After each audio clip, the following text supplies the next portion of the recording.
Om Yom Brahma Varunendra Rudra Marudastunvanti Divyaistavaihi Vedaihi Sanga Padakramopanishadair Gayanti Yam Samagaha Dhyanavasthita Tadgatena Manasa Pashyanti Yam Yogino Yasyantam Na Vidussura Suragana Devaya Tasmai Namaha.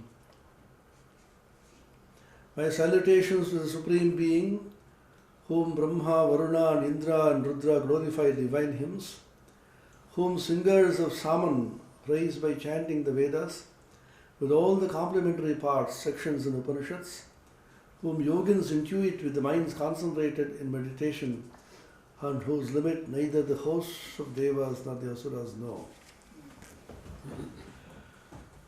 So we continue from where we left off before lunch.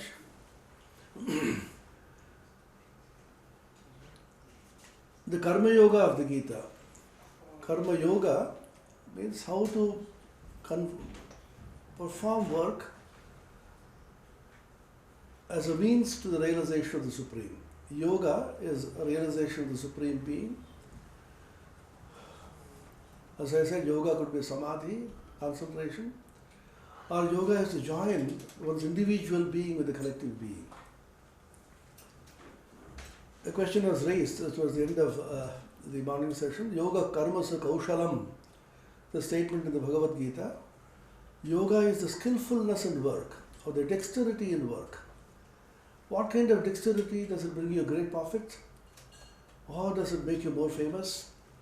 Or does it make you, in a competitive world, excel?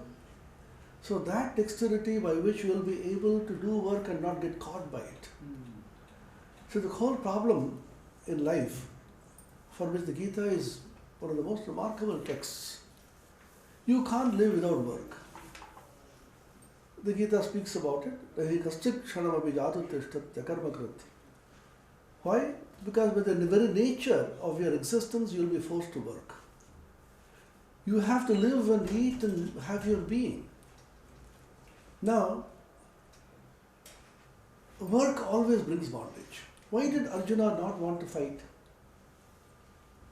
Arjuna realized that work always brings bondage with it. And therefore the easiest way to escape bondage is not to work. As Swami Vivekananda funnily said, you have severe headache. The easiest way to get rid of the headache is to cut off the head. Because if you have a head, you will have a headache. So Arjuna wanted the solution. And the Bhagavan is giving a very simple argument to him. He is asking Arjuna, is the work cause of bondage? Or it is the attachment to the fruits of work which is a cause of bondage? Which causes bondage? Since you can't escape work, the two arguments are given. One is you somehow try to reduce work, but you have to do some kind of work. And whenever you do work, you will be in bondage. This is Arjuna's contention. The Bhagavan is asking, what do you mean by bondage? I get bound. Who is the I which gets bound?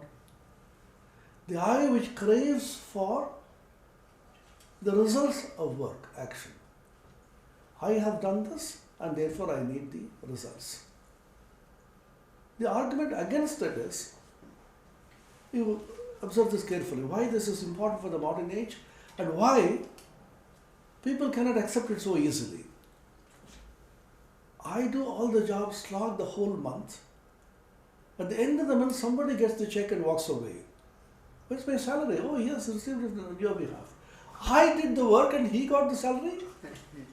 How does it look? This is what Bhagavan teaches in the Gita. You do all the work, somebody takes away the results. Oh, no, it's the Lord who takes away. Let it be the Lord. But Lord, I will give it to him, but he can't take it like that. But the Lord says, I did it for you, you didn't do it. You mistakenly thought that you did it, but I made you do it. All right, you take the check, then pay the taxes. So you be honest about it. You take the check and you pay the income tax, you pay the professional tax. In India we have so many taxes. Of course it will be the same here also.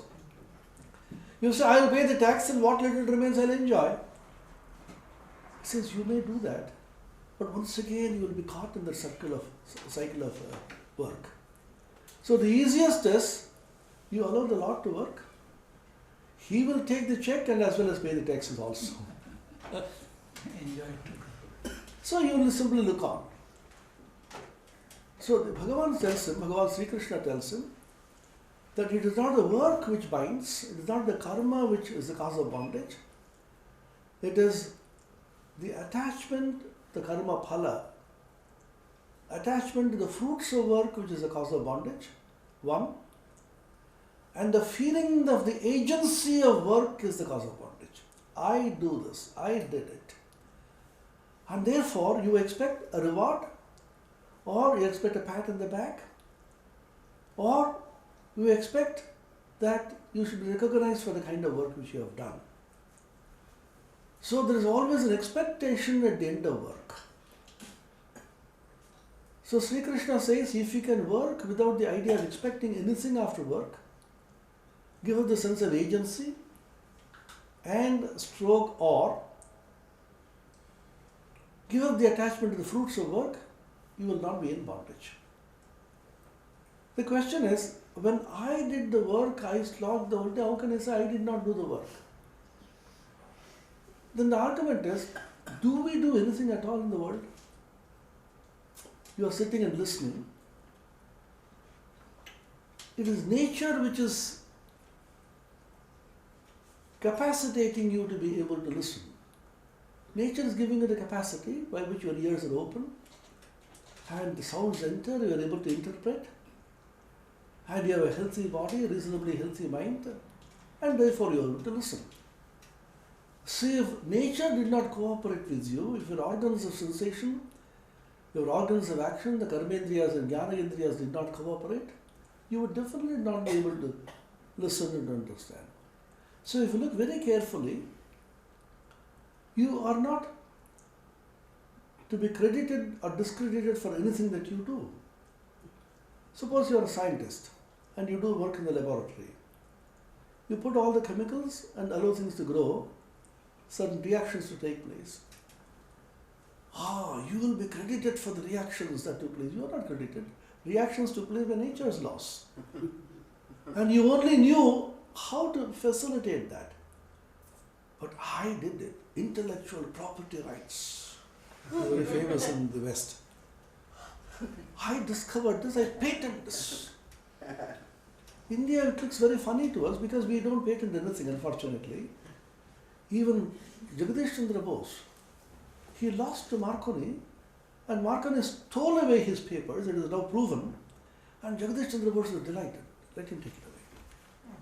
So it may be a very saintly character, because knowledge is free.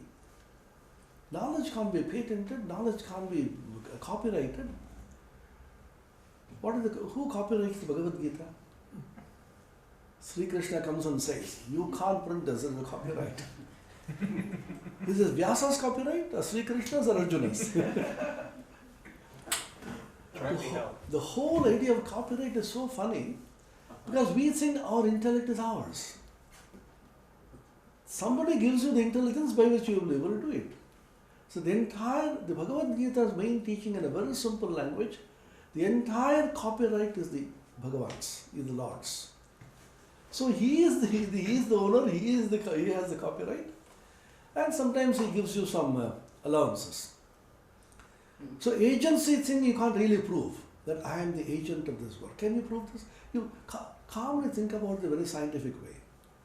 Anything that you do in this universe, mechanical, intellectual, spiritual, whatever, even sadhana which you perform, we always say, we should struggle and perform spiritual practices to be able to attain God.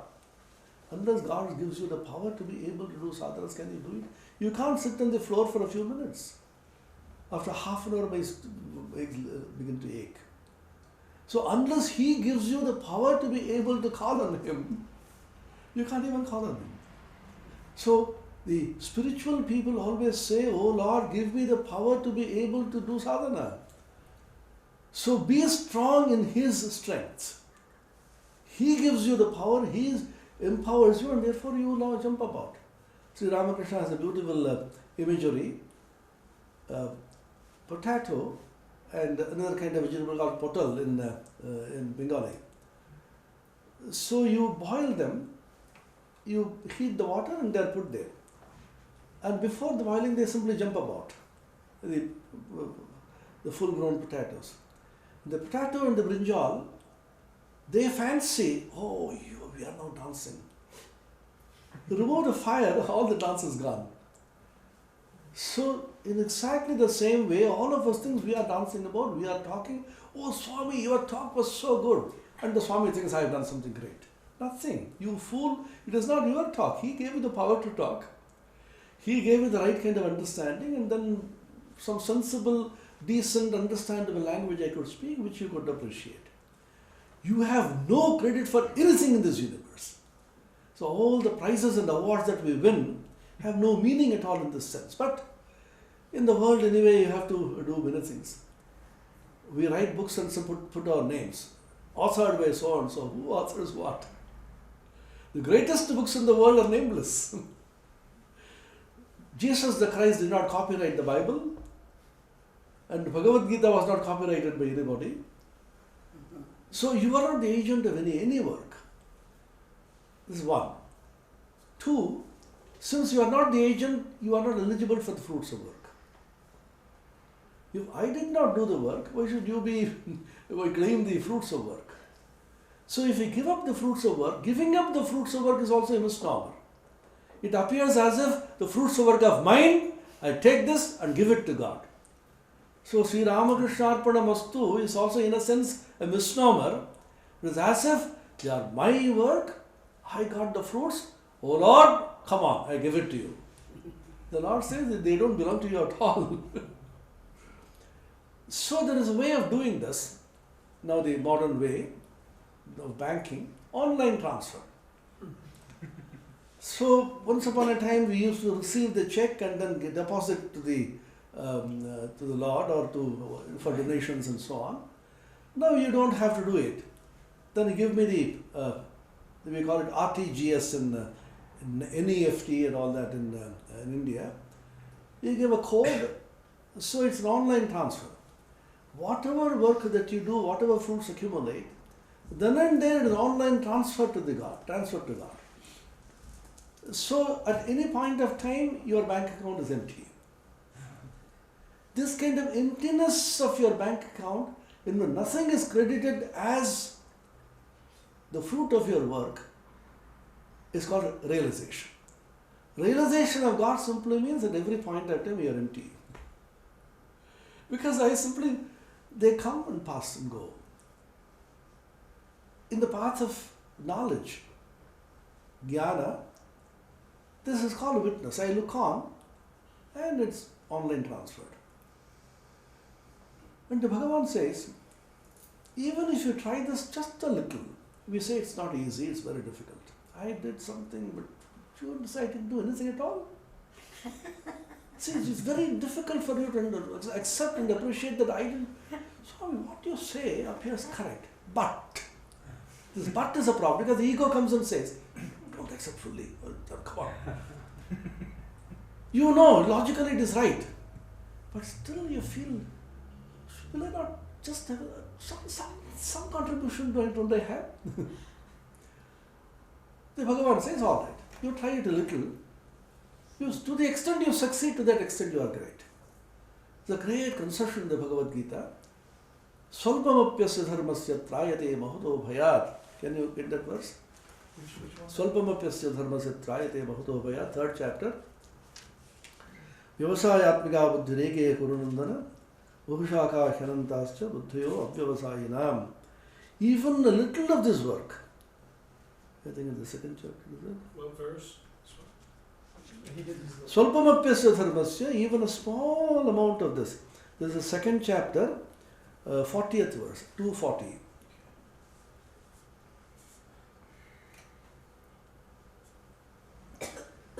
He says this is a great concession that the Lord gives, because when an avatar comes, he is extremely compassionate.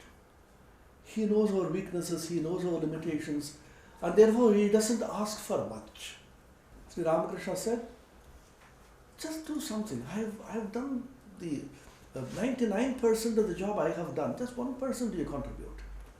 And we being the laziest of the lot, we say, why don't you do the 100% also? Sri Ramakrishna says, I have done the whole thing. The plate is there, I have put the food there, just to. We say, why don't you put it in my mouth? Even if he puts it, you have to swallow this. Even that the Lord can make you do it. But the difficulty is you will not enjoy the charm of it.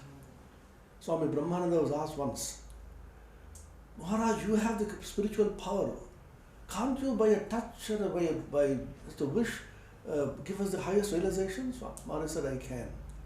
But you will lose the joy of struggle. The joy of struggle in spirituality is something extraordinary. You struggle and at the end of it, you get it, then you feel, I am empowered. So if things come too cheap, you don't get the joy of it. So the Bhagavan says, Svalpamapyasya dharmasya, even just a little practice of this. Trayate bahado bhaya, mahad bhaya, supreme fear. What is the supreme fear? Fear of death. That I'm going to die is something just you can't take it. Just imagine this moment, oh no, I have so many things at home, I have to wind up many things. Because there's no end to it. So the spiritual instruction is, can you die now? Not physically, but die to all the accumulations which you have. Can you die to your bank balance, to your wife, your children, your relationship, to all the accumulated desires which you have? Because that's what's going to happen to you when you die. Do it now. Practice dying to all your accumulations at every point. Which means at every point you feel empty. So the whole thing which you have simply passes on to the infinite. Swami Atmapriyananda says beautifully, so many shocks we get in life, so many kinds of sorrows. Pass on all the shocks to the infinite. The infinite is great shock absorber. So you pass on the shocks, Lord, I can't take it, you take it. And the Lord is waiting to absorb shocks. And then if shocks don't come to him, he feels very unhappy. Because he is there just to take the whole thing upon him. Swalpamapyasya dharmasya, even a little practice of this, trayate, protects you from great fear. Mahadbhayam. The great fear is the fear of death. The example which I always think of in the modern banking terminology, in US you don't get interest for investments. Do you? Hardly. You get Little. 1%, 2%? No. No. Depends on how it's invested. Point What is the maximum? What is the highest? Just for bank balance? 0.075. Maybe 1 point. Only. So in India, for heavy investments for 3-4 years, we get 8%. Sometimes it used to be 10. Oh, CD. Term deposit. It used to be 10 once upon a time. Now Are it is. they going to pass that notes where you can't have so many rupees now and they have to exchange them in the bank? Yeah, 500,000 something is happening there. I saw. It's done.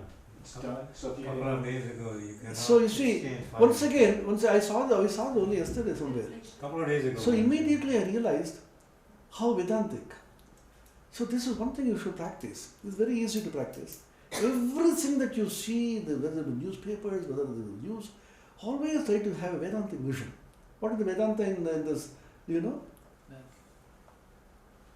We talk about the value of this currency note, 1,000 rupees in Indian rupees, 500. Suddenly the government of India issues a notification, from tomorrow these notes are invalid or devalued. What is the use of this rupee? That means anything which is of value, which is changeable, is dependent on space and time. Today it is valid, tomorrow it is not valid. I have 5,000 rupees in my pocket and I go to a shop in America, they are not valid. So in a different place they are not valid, in a different time they are not valid. So space-time dependency of value is something which is impermanent. So you are asking, is there any value which is space-time independent? We call it Desha and Kala. Desha is place, Kala is time. So space-time independent value is the value of your own self. Your own higher self you call the Atman. It is not space-time independent. Your bodies and minds are space-time dependent. It's dependent on the climate, dependent on food. Now in the banking language, whatever investment you have, swalpamappyasya dharmasya, very little investment. If you want to have a bank account, do you have a minimum balance here? How much is that? Depends on what bank you go to. They'll charge you a monthly fee. No, you have to have a bank account with minimum balance. Oh. Some $5. $5 Recently in India, there are certain banks, you can start an account with zero balance. And what little you invest there, put there, and in the Bhagavan's account, there are Krishna Bank. You know what is the rate of interest? Infinite. You put $5 there, you get infinite amount of interest. This is what this verse means. And it's all online. Anything that you put there, you get infinite reward. Because the Lord is so compassionate, you do just a little, not much. But you do it with sincerity, I'll give you infinite is your reward. But don't jump about. I did this. Even that he doesn't mind. He gives you a knock on your head and then you realize that you didn't really do it. And it's always safer to leave it to the Lord. Do you know why? I'll tell you a story. This was given by one great saint of the southern part of India called Ramana Maharshi. He used to go to Bhagavan Ramana Maharshi. One person was traveling in the train and is having a huge luggage on his head. And terrible pain in the head and is sweating. Somebody said, why are you carrying this luggage in the head? You see, I told my wife not to give so much of luggage. I said, why didn't they put it in the train? No, it's my luggage. How can it? Hey, the train which is carrying you will carry your luggage also. Check it in. This is what we do. Our karma, we want to take it on ourselves. The load of karma, I want to carry. Oh, the Lord says, I have come to carry your karma. Come on, give it to me. You get down to the railway station, and then a lot of luggage, you don't know, you're looking for some people to carry. Suddenly a group of young boys appear. Sir, may I help you? I'll carry this luggage. Who are you? Sir, we are a new company now. We carry people's luggage for free. For free? No charges? No, sir. Looks strange. What is the name of the company? Sir, it used to be called once upon a time Jesus Christ Company. Then it became the Buddha Company. Then Chaitanya Company. Now it's Ramakrishna Company. No charges at all. Sir, we do it for free because we want to liberate people from darkness of ignorance. The wife being women are more sensitive to spiritual impulses. The wife says, I think, why not try this? The husband says, you're a fool. Will anybody do it for free? There's some trick in this. Let us carry it ourselves. This is what we are doing foolishly. The Lord says, the Ramakrishna Company, with a huge network all over the world, every one of the societies, every one of the ashramas is willing to take all your load. And then we come and say, we'll carry the load, oh Lord. We'll do it ourselves. The Lord says, I opened this company just for your sake. It's all free. He will say later on, leave it to me. And if you think of me constantly, I will carry everything that you need myself. Ananyas chindayanto mam yejana paryupasate tesham nityabhiktanam yogakshemam mahamyam. Can you find that? I think that is there. So somebody who thinks of me constantly, ananyas chintayanto mam, not thinking about anything else, So I carry all that he needs myself. There's a story about this. Yogakshemam Vahami means I carry. There's a great saint, Vaishnava saint, who read that became very sad. Oh, he is the Lord your servant? He will carry it himself?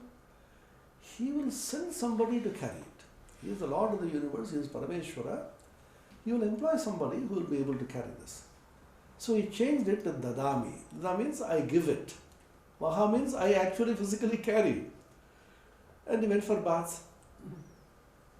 And his wife was cooking and some things were missing. She was looking for some vegetables or certain things to cook. At that time, two boys came. One is slightly bluish, the other was white, fair. Then they carry so many vegetables and materials, etc. So, who sent you, you children? No, your husband has sent us. These things are for you. She was so happy. Suddenly she noticed that one of the boys, who was slightly bluish, had a scar on his head and blood was oozing out. Oh, my child, who struck you like this? It's your husband who struck me, mercilessly. Then they went away. Then when the husband came back, said, you sent those, which boys? I didn't send anybody. The bluish boy was Sri Krishna and the fair one was Balarama, the brother of Krishna. But why did he beat them? No, I didn't beat anybody. Then he realized, he cut out the line, Yogakshemam Vahami, he cut out and called it Dadami. So the Lord felt the big scar on his forehead. He literally means this, remember. We think they're all allegorical, we think they're all imagery. Particularly people, the Acharyas, the commentators like Sridhara Swami, they say the Lord literally means this. He actually comes and does it for you. And he didn't do it only for them, he does it even for us. He will do it even for you and me. See, do not think we are ordinary devotees. We are not ordinary people. We have gathered at the feet of God, and if he doesn't do it, we'll sue him. In America, people sue everybody for everything. This is not my statement. Do you know who said this? Ram Prasad. Ram Prasad says, oh mother, you have signed a covenant with me that you shall save me. And now you are going back on your word. And I have the document signed by both of us with the Shiva's seal. And I will go to the Lord Mahadeva Shiva in this court and I will file a suit against you. Shivere dalil shil mohare rekhechi hriday khule ebar nalish korbo nather ghore dikri lobo ek shawale. I have the document signed by both of us and with the seal of Shiva in my heart. Now I will take it out and then sue you in the court of Shiva. One hearing I will take an injunction against you. What do you mean? That is the power. Then he says, oh mother, don't push me too far, be careful. Why? Because the media is so powerful now. So many channels in the television, the breaking news, mother and son fight in the court. Then he says, the mother and son fighting in the court, Maye poye mukaddama dhum hobe Ram Prasad bole. Ram Prasad says, the mother and son are fighting in the court, this will be the breaking news, and you will get so much bad name. Why do you push me too far? Why don't you save me? So these are the sentiments of the devotee. The devotee says that the Lord has promised. And when the Lord has promised, he can't go back in his word. So Ramakrishna does not save us. You came as Sri Krishna, did he not say this? This verse? Is it yours? Yeah, it appears to be mine. I said that. Hey, Naren, did I say that? Yeah, I was Arjuna, I was listening to the whole thing. Are you going back into the world? You can't. So save me. So the Lord is compassionate. Even a little if you do, then infinite will be your reward. He knows your weaknesses, but he wants to be sincere. If you read the Gospel of Ramakrishna, what is that which strikes you most? What does the Lord want us to do? He says, cry to God, pray to God, so many things. The only thing he wants is sincerity. Are you sincere? He says, even by mistake you go to the wrong path. If you are sincere, somebody will come and tell you, this is not the path, go this way. That is the GPS.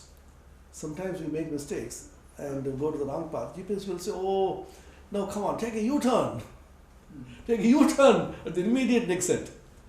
U-turn means go back to your own source. You have been going too far in the path of extroversion. No, come on, turn inward. Take a U-turn. So the GPS will constantly guide you into the inner path. Swalpamapyasa dharmasya trayate mahato bhayat.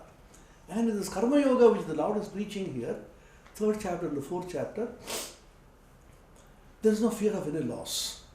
You begin your karma, suppose you have missed it. Then will you lose everything? No. What little you do, that much you will get. This is called flexi deposit in India. Earlier times, we used to have fixed deposits. And for 3 years, 5 years, suppose you need some money to withdraw some money midway, then we lose all the interest. Now they have a new way of banking. You will pro rata basis, whatever you have deposited, that much you will get.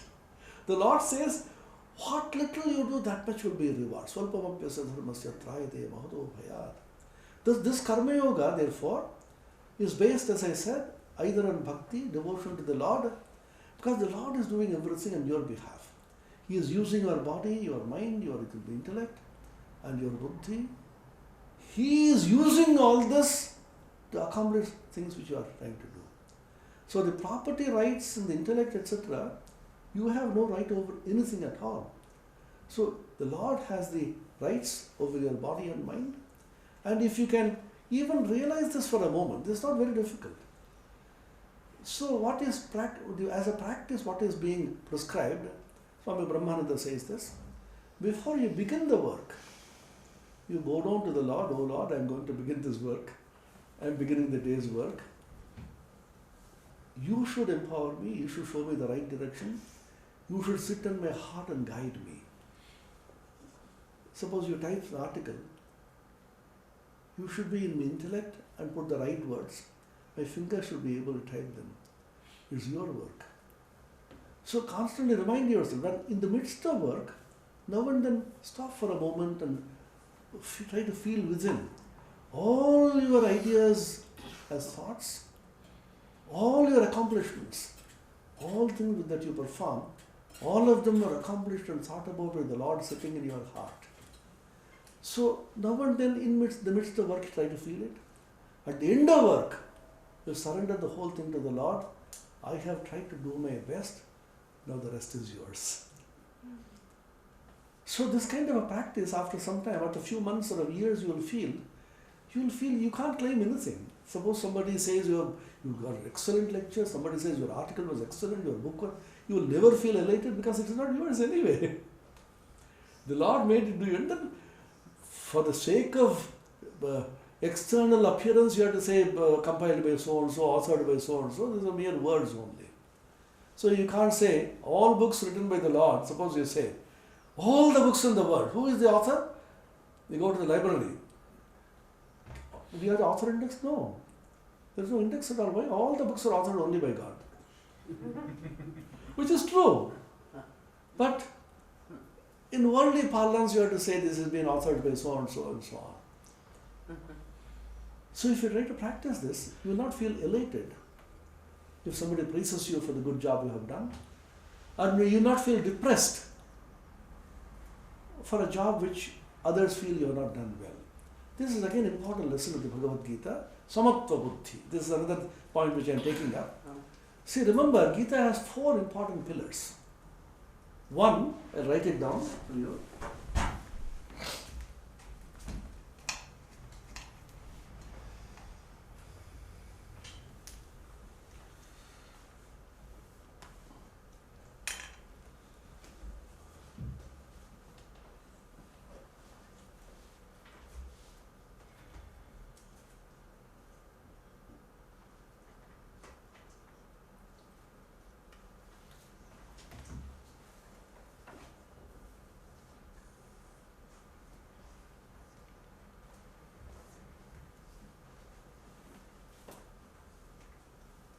This we discussed elaborately. Non-attachment. In Sanskrit called anasakti.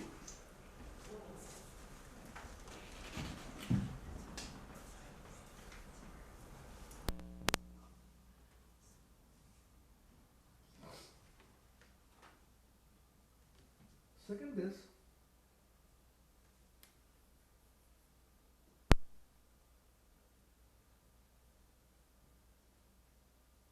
sameness,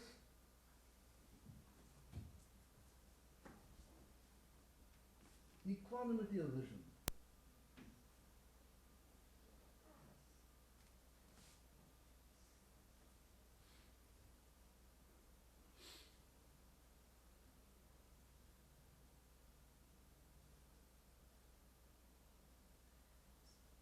Samatva buddhi.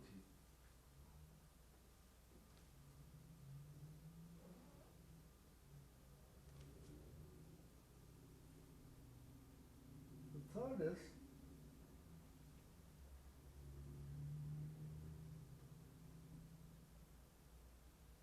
self-control.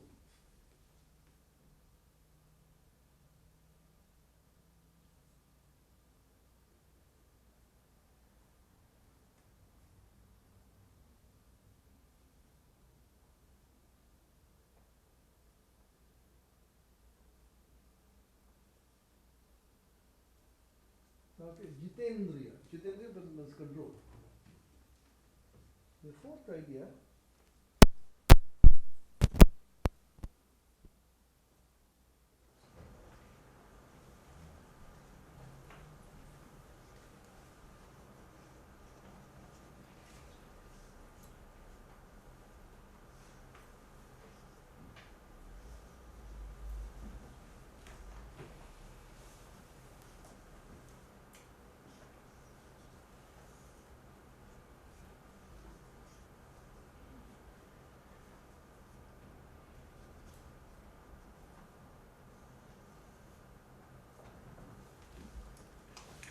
renunciation of I and mine,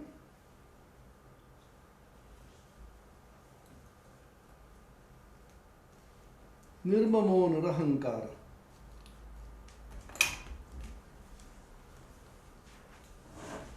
Ahankara is I, mamakara is mine. So when you realize that the Lord is doing everything and you have no credit or discredit, you will not be elated about praise and not be depressed by blame. This from the beginning to end the Gita talks about this. Na praharshyed priyam prapya nodvijed prapya cha priyam sthira buddhira sammodho brahmavid brahmani sthitah. Which chapter? I think it is the 5th chapter. 520, can you pick that up? Yes. Priyam prapya, getting something which is pleasant. Na praharshyed, can you read the meaning? Fully situated in the ultimate truth, poised with spiritual intelligence, devoid of delusion, one realized in the ultimate truth neither rejoices obtaining the pleasurable nor laments when obtaining the unpleasurable. So this is a samatva buddhi. So how does it happen? It happens because you are not responsible for anything. It looks very funny. You can perhaps dramatically put it, the Gita way of being irresponsible. Within quote. So I am not responsible for what happens, but I did my best. You should be clear about it. I have done my best, but I don't know why it happened. So you will not be elated if somebody praises you for the good job done, or somebody blames you for the perceived bad job. So you pass it on the Lord. Oh Lord, the credit is yours, take it. Oh Lord, the discredit also you should take now. The Lord is absolutely unconcerned, he smiles at you. So he says, Priyam prapya, getting something which is pleasant, don't rejoice. Getting something which is unpleasant, don't be depressed. Just the previous verse, 19, from this comes the sameness. If this both are same to you, then what happens to you? Nirdosham me samam brahma tasmad brahmani te sthitaha. Read the 19th verse meaning. Those whose minds are situated in equanimity, they conquer this world in this very life, since they are endowed with the equal vision of the ultimate truth and free from all dualities, they are situated in the ultimate truth. You can just immediately compare it with Holy Mother's life, Sharada Devi's. Sharada Devi spoke about not finding fault with others. You know the famous statement, the last statement. If you want peace, my child, don't find fault with others. One mischievous person said, I will find fault, I don't need peace. If you want to find peace, then...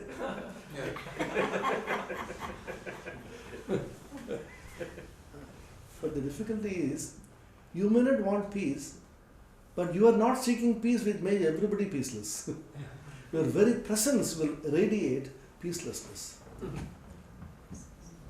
So, nirdosham samam brahma. When will you not find fault? Dosha means fault. The only thing which is absolutely faultless is Brahman.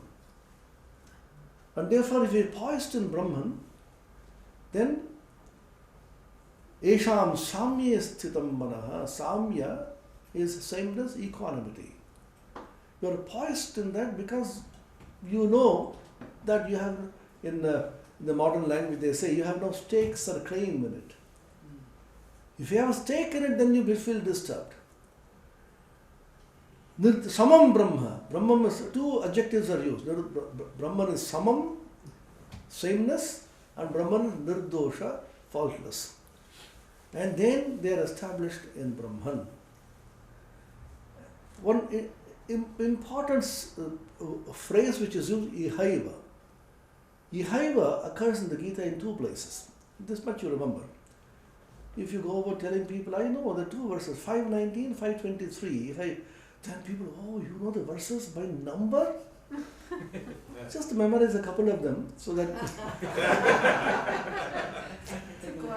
But one Swami very mischievously said, but the first number should not go beyond 18. Don't say Gita 1920. And the second one preferably should be less than 20. Don't say 1524. 15 has only 20 verses. Ihaiva is a very important word. Ihaiva means here and now, not post-mortem realization. At the time of death, after death I shall realize God. This is one consolation which is usually given to us. You try, struggle, go on calling upon God. Even if you can't attain anything in this life, at the end of after death, the Lord will come and take you to the infinite abode. Suppose I tell you this, Swami, what will happen to us? Wait, at the end of... After nothing happened to you, you can't call the Swami is nowhere now. So don't believe in post-mortem realization. The Gita and the Upanishads repeatedly tell you, you have to do it now, not tomorrow. Now, at 3:40 I have to have realization. 2 minutes more. Ihaiva, iha, here and now. Gita 519, 523. Both of them have these two words, ihaiva. There are no other shlokas in the Gita which have ihaiva. And the Kathopanishad has atra brahma samashnuti, atra means here and now. So ihaiva tairjita sargo esham samya sthidam manaha. A person who is established in equanimity here and now. How will you be established in equanimity? You will be established provided you don't want anything for yourself. You tell me what disturbs your mind always? I have been deprived. I have been wronged. This was due to me, it was not given to me. Oh, that book. So wonderfully written. I think so-and-so did it. I did it. Why do you give credit to him? So you feel I have been unjustly treated. You tell me how this anger and unhappiness comes only because of this. I don't deserve this kind of treatment from you. Look at our own lives. This is what we do every day. When we point it out, we laugh at it, but you should laugh at it when it happens. This is what Vedanta says. But how is it we are carried away? I may say this now. Tomorrow if you come and tell me, Swami, you spoke to me. Oh, I didn't quite like it. What do you mean? Don't come here anymore. Everybody wants to have credit for what he has done, and discredit is somebody else's. All the blame is yours, all the credit is mine. This is how the world is running. So the Gita says, if you leave everything to the Lord, the advantage is both the credit and discredit go to Him. So why don't you try it for a change? My plea is, you try it for 6 months. Just as an attitude. Nothing is happening going to outside. It's all your inner attitude. After some time, people will say, oh, you seem to be so calm all the time. Your face is shining with joy. What's happened? Nothing has happened. I have realized that I have known how to pass on the whole thing to the Lord. So equanimity, samattva buddhi, comes from the realization that the I and mine actually myths. What you call I and mine is only myths. You carefully think about this. What is this I? There is no I which is permanent. There is no locus of the I. You can't locate the I anywhere in the body or in the mind. I is a ghost. An imaginary is something which hooks on to wherever it gets and keeps moving and creates an illusion. That's all. And the mind is a feeling which comes along with the I. So the Bhagavan says from the beginning to the end, nirmama nirahankara. Nirmama, lack of the idea of mind, nirahankara, the I. You go to the second chapter, toward the very end. As I told you, second chapter, the Lord gives the highest spiritual truth of the Atman. I read out in the morning Shankara's statement.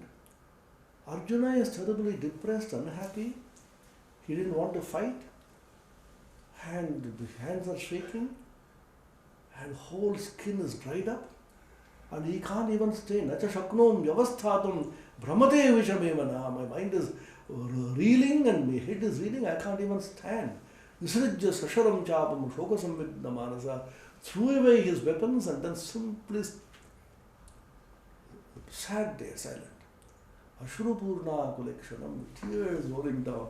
Imagine the plight of the greatest warriors of all time, the army general leading the army. When the war is about to begin, he becomes depressed and then starts crying. Will that army ever win? Now, what is the remedy for that? Sri Krishna gives him the highest remedy of Brahmajnana or Atmajnana. As Shankara points out in the morning, I read it out to you. He was overcome by grief, shoka, followed by delusion or moha. Shoka moha mahadati is a huge ocean of shoka and moha in which he was completely drowned. And the only way to get rid of shoka moha is by Atmajnana. This is a great realization of the Indian rishis. You may try all kinds of tricks. That's why the Vedanta is always slightly crossed with yoga.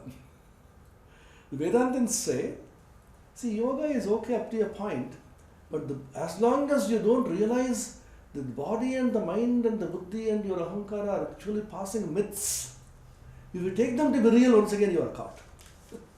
You may get all the various powers from the Prakriti, but unless you realize yourself as the Atman infinite, apart from the Prakriti, there is no chance of it going beyond sorrow. There is a beautiful verse in the Kathopanishad. Sukha and Shanti. Sukha is joy, Shanti is peace. How does one get it? Nityo nityanam chetanas chetananam eko bahunam yo vidathati kaman tamatmastam yena bashyanti dhira tesham shanti shashvati netaresham tamatmastham yena bashyanti dhira tesham sukham shashvatam netaresham. Only a person who has realized the self, the Atman within one's heart, he gets peace. Only such a person gets sukha or joy. There is no other way. Nanya pantha vidyate ayanaya. There is just no other way. This is the only way by which you can realize the Supreme Self, as apart from the body and the mind. So the Vedanta teaches you to deny all this existence as passing myths. They are not unreal in the sense they don't exist. They exist, but they are constantly changing. Anything which is changing cannot be a source of eternal happiness. That will give a temporary joy, but it has to pass. There is a story of a Buddhistic monk who went to a king. The king was very worried. He said, I want to have just a small sentence. I will always keep it in my ring. That will eternally be a source of inspiration for me. Nobody could give it. Then a Buddhistic monk came and said, O king, I will give you a small sentence. What is that? This shall also pass. He wrote it. Suddenly he got great laurels, victories. Then he was about to jump about, have a victory celebration. Looked at the ring. Wait, this shall also pass. Suddenly he got terrible sorrow. So much of defeat and beating by the... See, one was so depressed. Wait, this shall also pass. Nothing in the world remains permanent. So when people come and tell us, Swami, I feel so depressed when I try to meditate, so many disturbing thoughts come to me, what should I do? We had a devotees convention in the Sharda Peeth, where I live, some years ago. A devotee got up and said, Swami, I get so much disturbed in meditation, I sit down and so many disturbing bad thoughts come and attack me, what should I do? Is it so? Yes. Allow them to come and go. You mean to say bad thoughts are good? Then I said, wait. What is today? Today is 9th of November 2016. In the morning, yes, I did. Did disturbances come? Of course they did. Do you meditate every day? Yes. Did you meditate in the 9th of November 2015? 2014? 2013? Yes, I did. Can you tell me what kind of thoughts came and disturbed you 2015? Can I remember? This also you will not remember. What you can't remember, why do you worry about it? Do you remember what disturbances came to you in 2015 or 14 or 13? They come and go. The difficulty is, we give them importance. A disturbance comes, oh, disturbance, you have come on, I will fight you. Don't do anything, let them come and go. So the Gita says, take a witness attitude. Simply you stay put, let them come and go. So allow them to pass, this shall also pass. Everything is continuously a passing phase. The only thing which remains permanent is the Atman or the higher self. Proof? I have not seen the self. Is it imagination? Is it something which is written in the scriptures? No. There is a proof given in mathematics called the reductio ad absurdum. This is the method. The Greek logical way of thinking. The logic is, suppose you are asked to prove a theorem. What you do is take the opposite to be true. Then go on arguing. Finally, if you end up with an absurdity, then the opposite, if taken true, leads you to absolute absurdity, and therefore the theorem should be true. This is an accepted logical proof of any mathematical theorem. Suppose you say, I don't know, the Atman is true, Atman exists, Atman is the real thing, etc. You don't have to believe. Let us assume the Atman doesn't exist. Let us assume there is nothing permanent. What is the consequence? As I told you in the morning, life will be meaningless. Life will have no meaning unless there is something which is unchanging, something which is permanent. And therefore, suppose you say, let life not have any meaning, so what? If life has no meaning, then all of us will become mad. There's a school of psychology which is based upon this concept that man is a meaning-seeking creature. Everybody seeks meaning in life. For anything that you do, what is the meaning of this? Suppose you say there is no meaning in what we do, then we will not do it. Either you get some money, or you get some praise, or you get something out of it. If there is no meaning in life at all, then life is called logotherapy. I think when Viktor Frankl was responsible for this. He found out in the concentration camp where thousands of Jews were massacred, people still wanted to live. He said, why is it still you are clinging to life? No. See, my children, my this. They are clinging to something in which they find meaning. If you feel that I have no meaning in life, you will die. Either you will commit suicide or you will become mad. Of course, you say, all right, let it happen. Of course, I have no argument. Nobody wants to become mad. People want to live a sane life. Sanity comes to you from the feeling that there is something for which life is worth living. You pin yourself in something. Oh, my children are there. My whole life I have only lived for them. So elders, when they grow up, they don't live for themselves. They children, they're something. For something you live. So we live because we have taken up this orange robe in the name of Ramakrishna. We stand for Ramakrishna's ideal. Some of these ideas should be spread. This message should be spread. Swami Vivekananda came for this. For some, still we are living. If you lose that, then we will die. So life has to have a meaning for which you should have something which is unchanging. And the unchanging substance, if it exists and it has to, that unchanging substance should be infinite. Why? Because it is finite, it will be changing. Any finite entity will be conditioned by space and time. This room has this much of space because there are 4 walls on all sides. This is conditioned by space.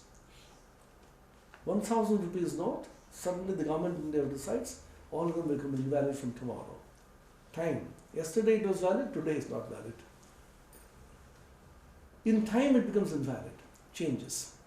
So anything which is unchanging, change means change in time and in space. Unchanging means that which is not conditioned by time and space. That which is unconditioned by time and space has to be infinite. Agreed? If it is infinite, it has to be one. Why? Because if it is two, there will be two infinities. One will limit the other, both will become finite. This is Swamiji's argument. One infinity will come and strike at the other infinity, both of them will remain finite. So if it is unchanging, it has to be infinite. If it is infinite, it has to be one. If it is to be one, it has to be me. There can't be infinite and me, that means there will be two. That infinite has to be me, and therefore I am the Supreme Self. Aham Brahmasmi, Tattvamasi. These are called Mahavakyas, the great sayings in the Vedas, in the Upanishads, that you are that infinite self.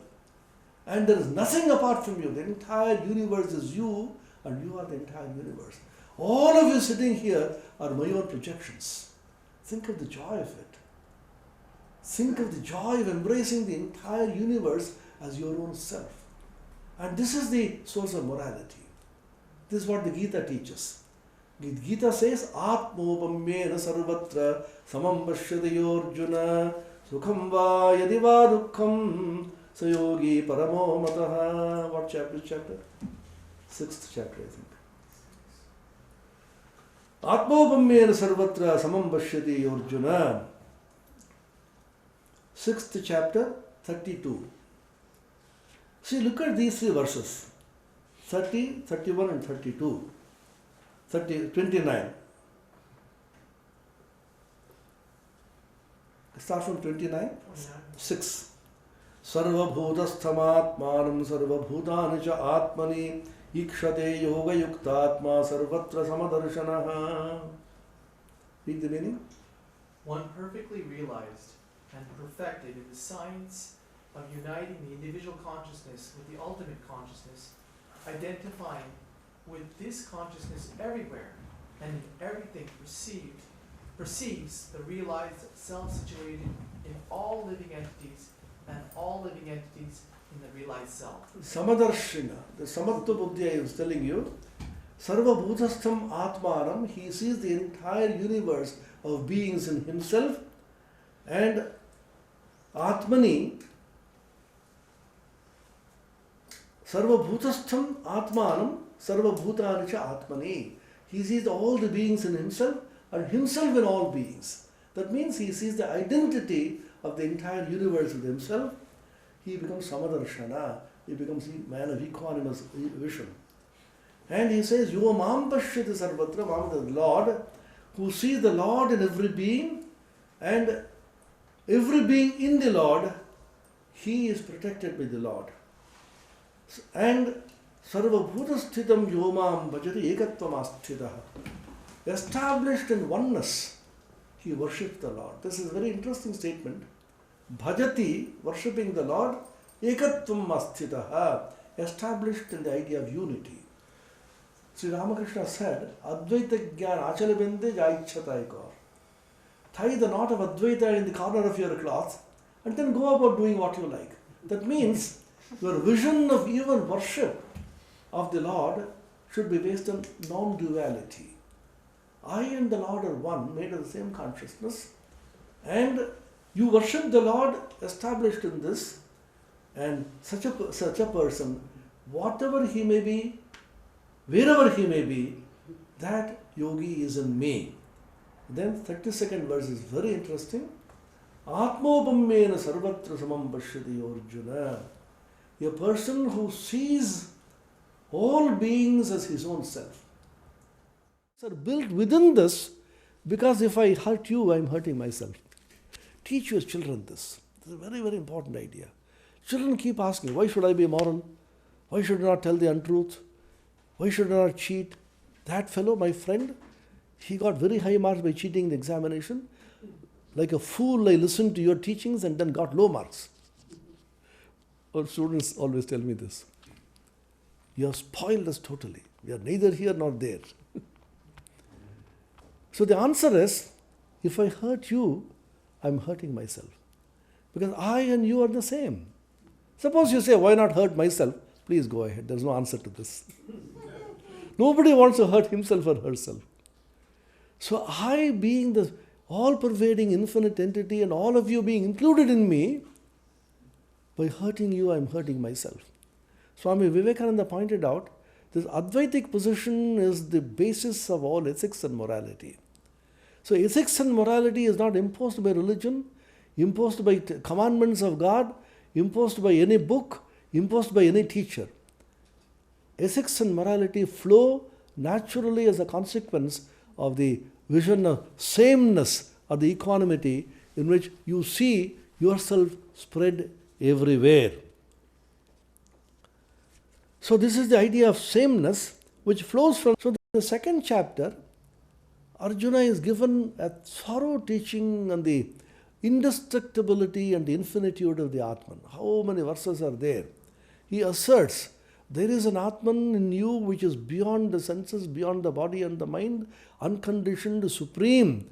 Nainam chindanti shastrani, nainam dahati pavaka, nachainam kledayantyapo, soshayati marutaha. The fire doesn't burn the Atman, the water doesn't wet it, the air doesn't dry it. This is your supreme self, and that you are. And therefore, O Arjuna, you are worried that these people are going to be killed. Nobody is killed and nobody is being killed. It is just like saying, very interesting verses there. You get a child and you are very happy. You distribute sweets to everybody, chocolates. I got a son. Isn't it wonderful? Child, how are you? And then play with the child. Slowly the child grows up. They say in biology that every 12 years the entire cells of the body are recreated. Isn't it so? So what the body that you now have is not the body that you had 12 years ago. Do you weep over it? Your child grows, becomes a boy.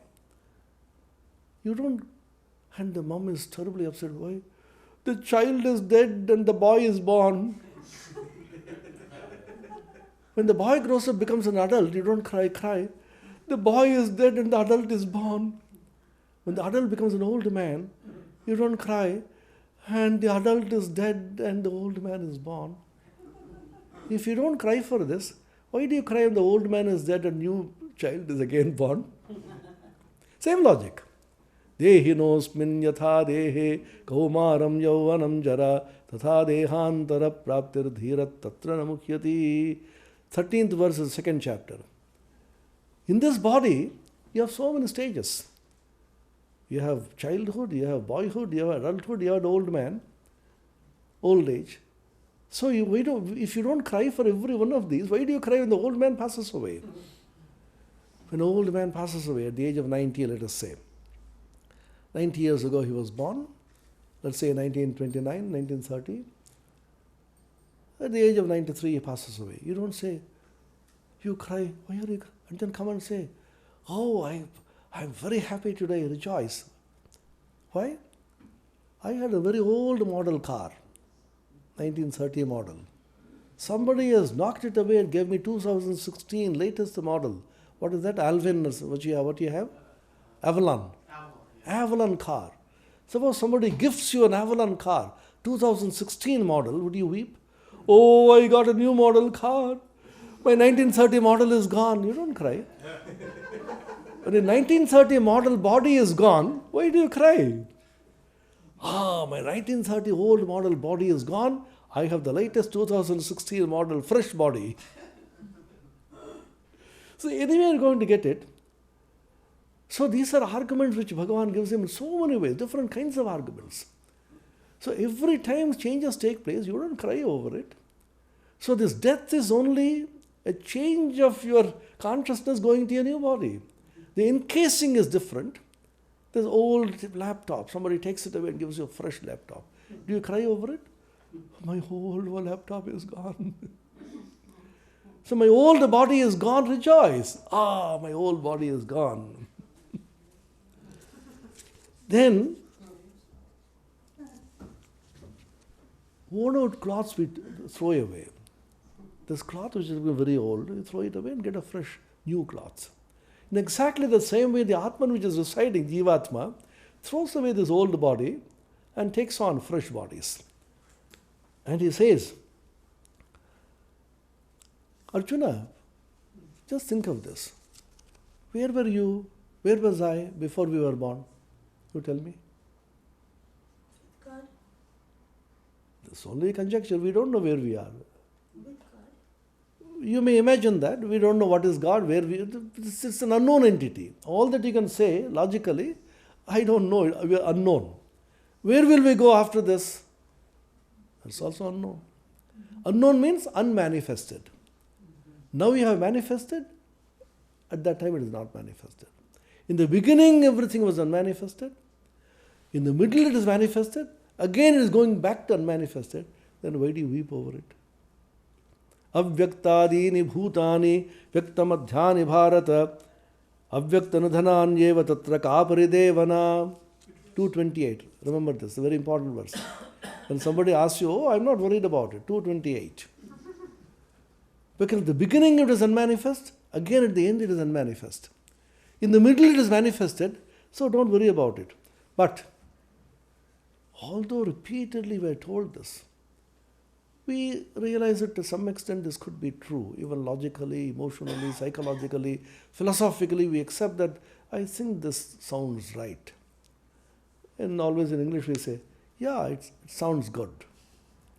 That's the language which people use. Here I think people use it very often. I think they reached in time. Yeah, it sounds good. It does sound good. It is good anyway.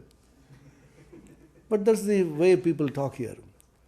Yeah, Swami, it sounds good. So it sounds good, this Atman and all that, but we don't really feel it.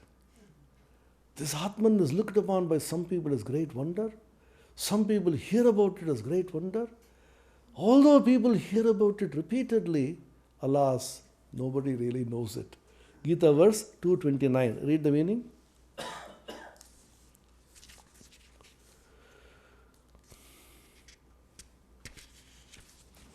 Some see the soul as amazing, and others describe the soul as amazing. Similarly, others also hear the soul as amazing, and some even after hearing, heard still have no knowledge of it. Now the Arjuna asks, how do you recognize a person who has steady wisdom? Suppose I claim, I've already realized the Supreme Self. How do you recognize me? What are the signs by which he can be recognized? It's a very tricky question. Because the realization, spiritual realization is something which is, in Sanskrit we call swasam vedya. It is known by the person himself, but the other person by seeing him cannot really know it. Sarada Devi says, if a person gets realization of God, does he grow two horns? He remains the same, but internally he is a changed person. Even then Arjuna asks, very practical question, how does a man of realization walk? How does he speak? How does he sit? Even sitting also, we call the body language. How you sit, how you walk, how you speak, every one of them has a meaning. Then the Bhagavan, called Sthita Prajna Lakshana in the Bhagavad Gita, 2nd chapter, 55 to 72. A series of verses which are considered the core of the jnana in Bhagavad Gita. Mahatma Gandhi, the father of Indian nation, was excessively fond of this. And many centers, great center in France, for example, they chant it every day, just like you chant your the Chaitanya Mahaprabhu's verse, because Prabhupada was inclined to Vaishnavism quite a bit. There, Siddheshwaranji was a Jnani, so it depends on the head of the center who starts it. So the essence of the whole thing here is Indriyan Indriyarthebhyas tasya prajna pratisthita. So many verses, you'll repeatedly say this. Verse number 61 and verse number 58, tasya prajna pratisthita. Pratisthita means he is a man of steady wisdom. Who is a man of realization? The answer is very simple. All that you need to do, the senses should be completely withdrawn from the sense objects. So simple. Just 5 of them. Just 5. And not that all the senses trouble us all the time. For some people, the tongue is a big problem. They want to eat this and that. But some people are not interested in eating much. They want to listen to good music. There are some people who want to see all the time.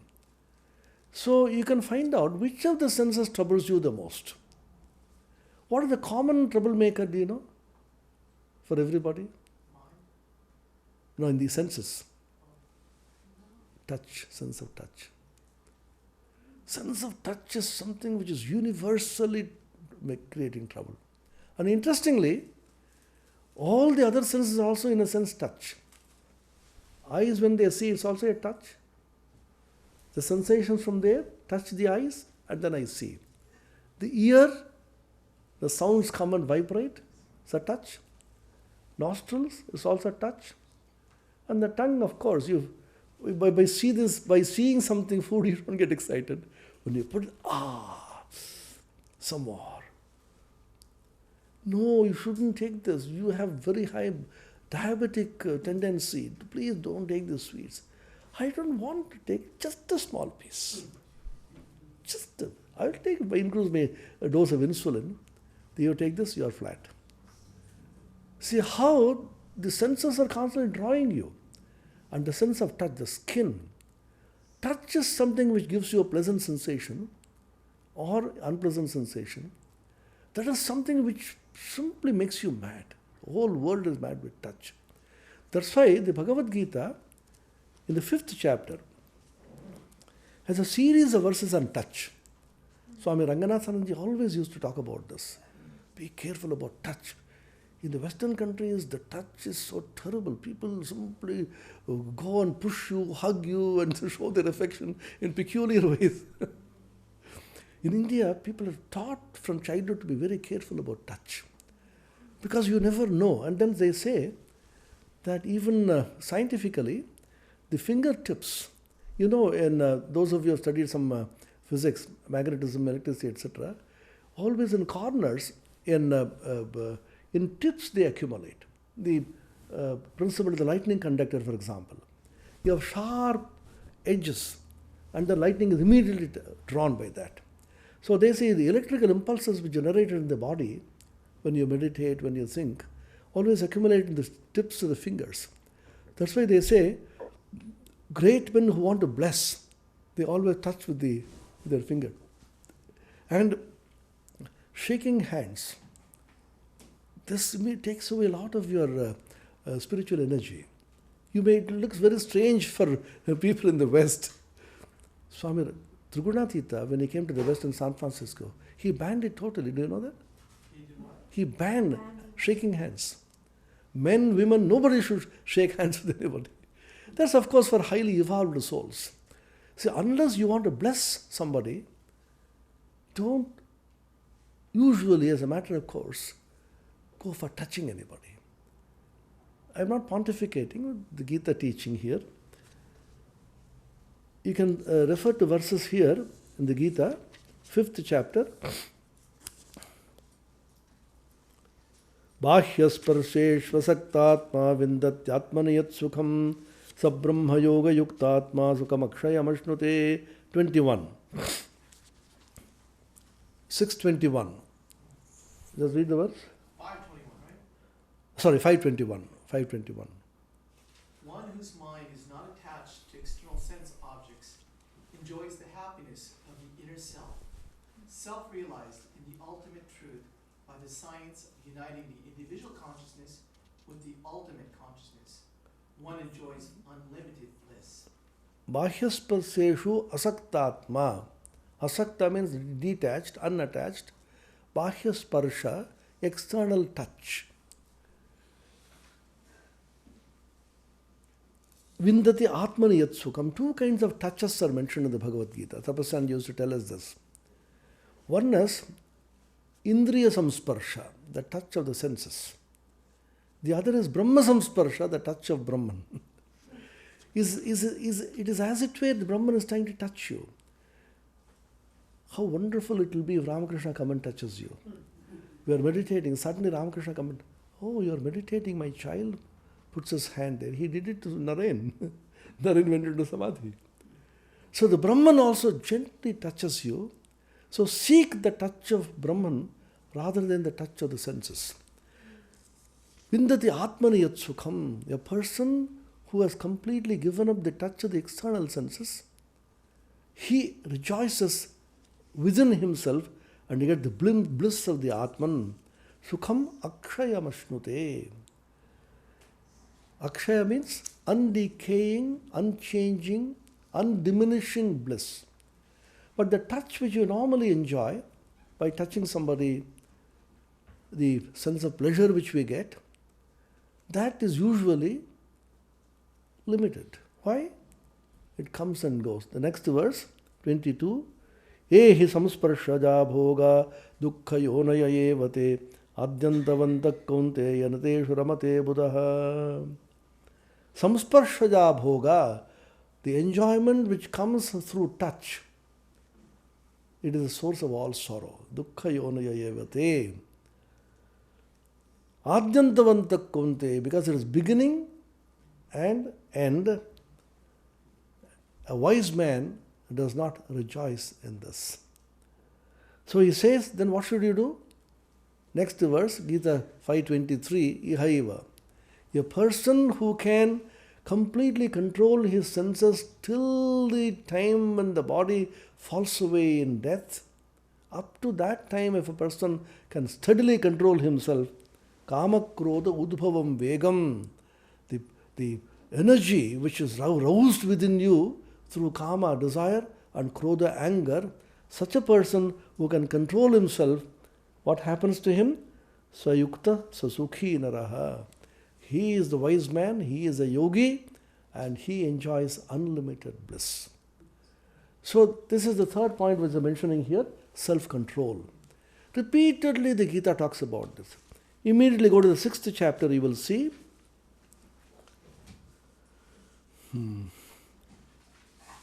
6th chapter, 6 and 7.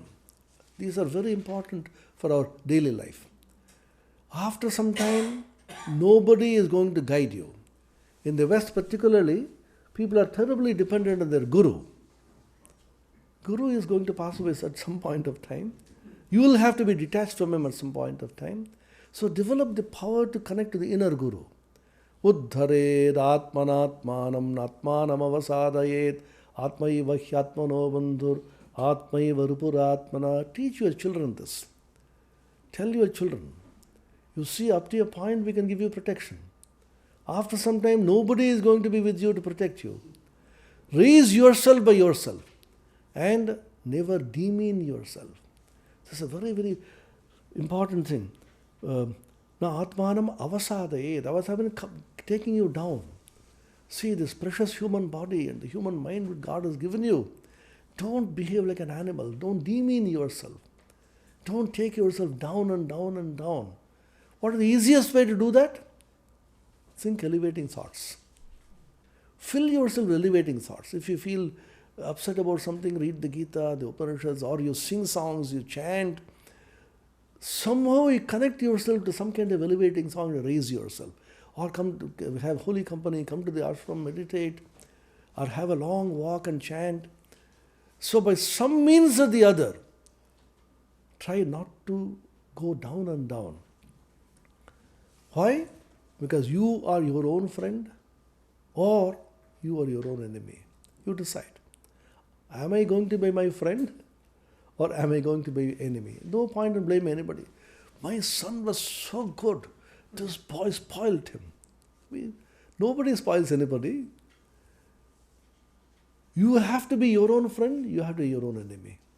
You decide on that. Because at some point of time you have to decide, without any external help we have to raise ourselves. So this is, who is the person who is one friend? Gita 6. Bandhuratmat manastaiva yenatmaiva atmana jitah anatmanastu shatrutve vartet atmaiva shatruvat. 7. Jitatmana prashantasya paramatma samahita shitosha sukha dukkheshu tatha manapamanayoho. The idea of self-conquest, controlling the senses. Jitatmana, atmana jita. Jita means one, victorious. I have conquered my own self. Swami Vivekananda says in the Song of the Sannyasin, he who conquers himself conquers all. That's the greatest conquest that you can have. You know the story of Alexander the Great. Alexander came to India and saw a sage sitting on the bank of the Ganges, absorbed in himself and full of joy. By seeing his face shining with joy, Alexander was so much attracted. He went to him and said, "You are so peaceful and so joyful, I will take you to my country." He said, "Get out of my place, I am enjoying the sun." "Do you know who I am?" "I don't care to know, I don't care to know. Please get out of here." "I am Alexander, I can pull you, I can kill you now." Then he laughed aloud. "My dear Alexander, this is the greatest lie you have ever uttered. You can kill my body, but you can't kill me." Swami Vivekananda said, this is the courage which you get. Atmana vindate viryam. You get a courage and strength because you know you can't be killed. You are not afraid of the death of the body. So he says, conquest of oneself means conquest of the senses. The senses which are constantly outgoing. Senses are clamoring for the sense objects. The eye wants to see, the ear wants to hear, the tongue wants to taste, the nostrils want to smell, the skin wants to touch. Every moment they are constantly moving around. And the civilization which we have built up, particularly in the advanced countries, so-called in the West, 100,000 opportunities for the senses to enjoy. Come on. You know the scent industry? The nostril? It's a billion dollar industry, it appears. What kind of scent we can have? So people are mad. How the senses can be pampered? Swami Vivekananda said, in the West, you have experimented how much a man can possess. In the East, we have experimented how little a man can have. In the West, if somebody says, I am going to enjoy the world, hundreds of thousands of opportunities are thrown at him. And in India, if somebody says, I want to enjoy the world, all doors are shut. If somebody says, I will go to the top of that mountain, look at the tip of my nose for the rest of my life and realize God, hundreds of people will be following with food and clothing. In the West, if somebody says, I am going to sit there and look at the tip of the nose, he will die without food. So it's a cultural difference. You want to enjoy? Come on, what will you have? Super malls. Oh, what grand mansions we have built. Super mall. You want this? You want that? Only 5 senses. You have nothing else. For the 5 senses, we have made 50-story buildings. How much can a man enjoy? How much can you eat, you tell me? So we say we want to taste food. How much can you taste? How much can you eat? But there's a glamour, there's a kind of illusion. That's why the Gita strikes at the very root. The Gita says you have to have self-conquest. So this is the third pillar I was talking about, self-control. You have to conquer yourself in order to be happy. And we think that we will lose happiness by being too much otherworldly. Oh, the yogis don't eat anything, yogis don't smell anything, yogis don't see anything. What kind of yogi is this? But he is seeing the inner light. All the joy which he has is within. The whole thing is focused. And Vivekananda says, don't think you are going to lose anything. Infinite will be your reward. In the beginning you have to cry. But our argument is very simple. Oh Lord, you take away all this from us, but what is the guarantee that the other thing will be given? At least this much let us have. You show us the other one, then only we will leave it. But ultimately, the senses get completely worn out all through all this. The Kathoparishad says, Sarvendriyanam jarayanti teja. Jarayanti means they get worn out. You keep on eating something. You can see the players and the people moving around the streets in these places. They keep on. So what is it that they're not eating anything? Some chewing gum, they just can't keep their tongues quiet. They keep on chewing something. Something they will talk, something they will do. So if the senses are all cut out, don't think you will lose much. You will get infinite. Why not try it out? What I'm saying? So don't believe these are true. You try this for a few months. And the joy which comes of control of senses is infinitely more than the joy which comes out of enjoying the senses. It's called Shama Sukha. Shama, S-A-M-A, means control, self-control. The Sukha which comes of self-control is much greater than the Sukha, the joy which comes out of enjoyment of the senses. So the Gita repeatedly will talk about this. Samabuddhi, Samaloshtasma Kanchana. Look at verses 6, 8, 6, 9. Read the meaning. One perfected in the science of uniting the individual consciousness with the ultimate consciousness by acquired Vedic knowledge and direct realization within the self, foxed in this state with senses fully controlled, observing with equal vision a clod of dirt, a stone, or gold is declared to be realized. Sri Ramakrishna took some mud and gold and then threw them both. Both are the same. So, Kutastha, Vijitendriya, Jitendriya, self-conquest is repeatedly spoken about. And Suharan Mitra Ridasena Madhyasabdesya Bandhushu. He looks upon with equanimity a good person, a wicked person, a friend or a foe, all of them are the same Atman shining there. Holy Mother Sharada Devi said, Amjad is as much my son as Sharat is. Sharat Swami Sharadananda was a direct monastic disciple of Sri Ramakrishna, a man of realization and the secretary of the Ramakrishna mission. And Amjad is a Muslim dacoit. She said, both are equal to me. You know how it happens? I was thinking about this. How do you justify this? One simple answer I got. Though in the Pacific Ocean, it seems there are places which are so deep, the entire Himalayas may be drowned. There was huge, the depth is so much. Now, suppose the Himalayas are drowned in one place and a small hillock is drowned in another place. What does it matter to the ocean?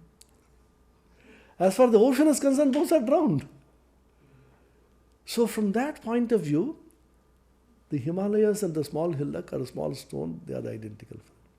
Or if you go up in the sky, when you fly, when you look through the window, a huge 10-storied building and a small car which is moving, they appear to be a dot. So when you are poised in that infinite, from that point of view, everything appears to be the same. That's because in comparison with the infinite and the absolute, all that is relative is only a point. Ekaki yatachittatma, yatachitta means completely withdrawn. Then he talks about the yoga, how a person meditates and so on.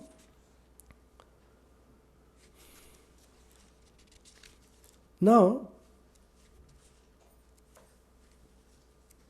in the 9th chapter is very important. He talks about the avatara tattva. This is not interpreted by the acharyas in this particular fashion, but if you look very carefully, it's called Raja Vidya, Raja Guhya Yoga.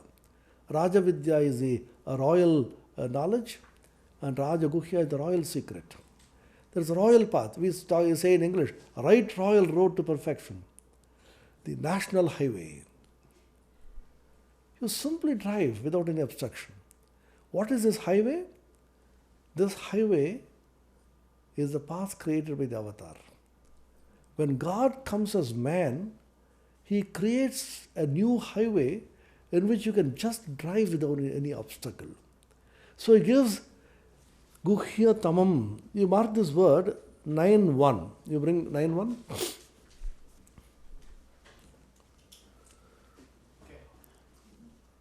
It says Guhya Tamam. Can you look at this? Guhya Tama? Yes. Guhya Tama, this is a peculiar word which is used in Gita. Tara and Tama, these two are suffixes. Tara is comparative, Tama is superlative. We say more and most beautiful, more beautiful, most beautiful.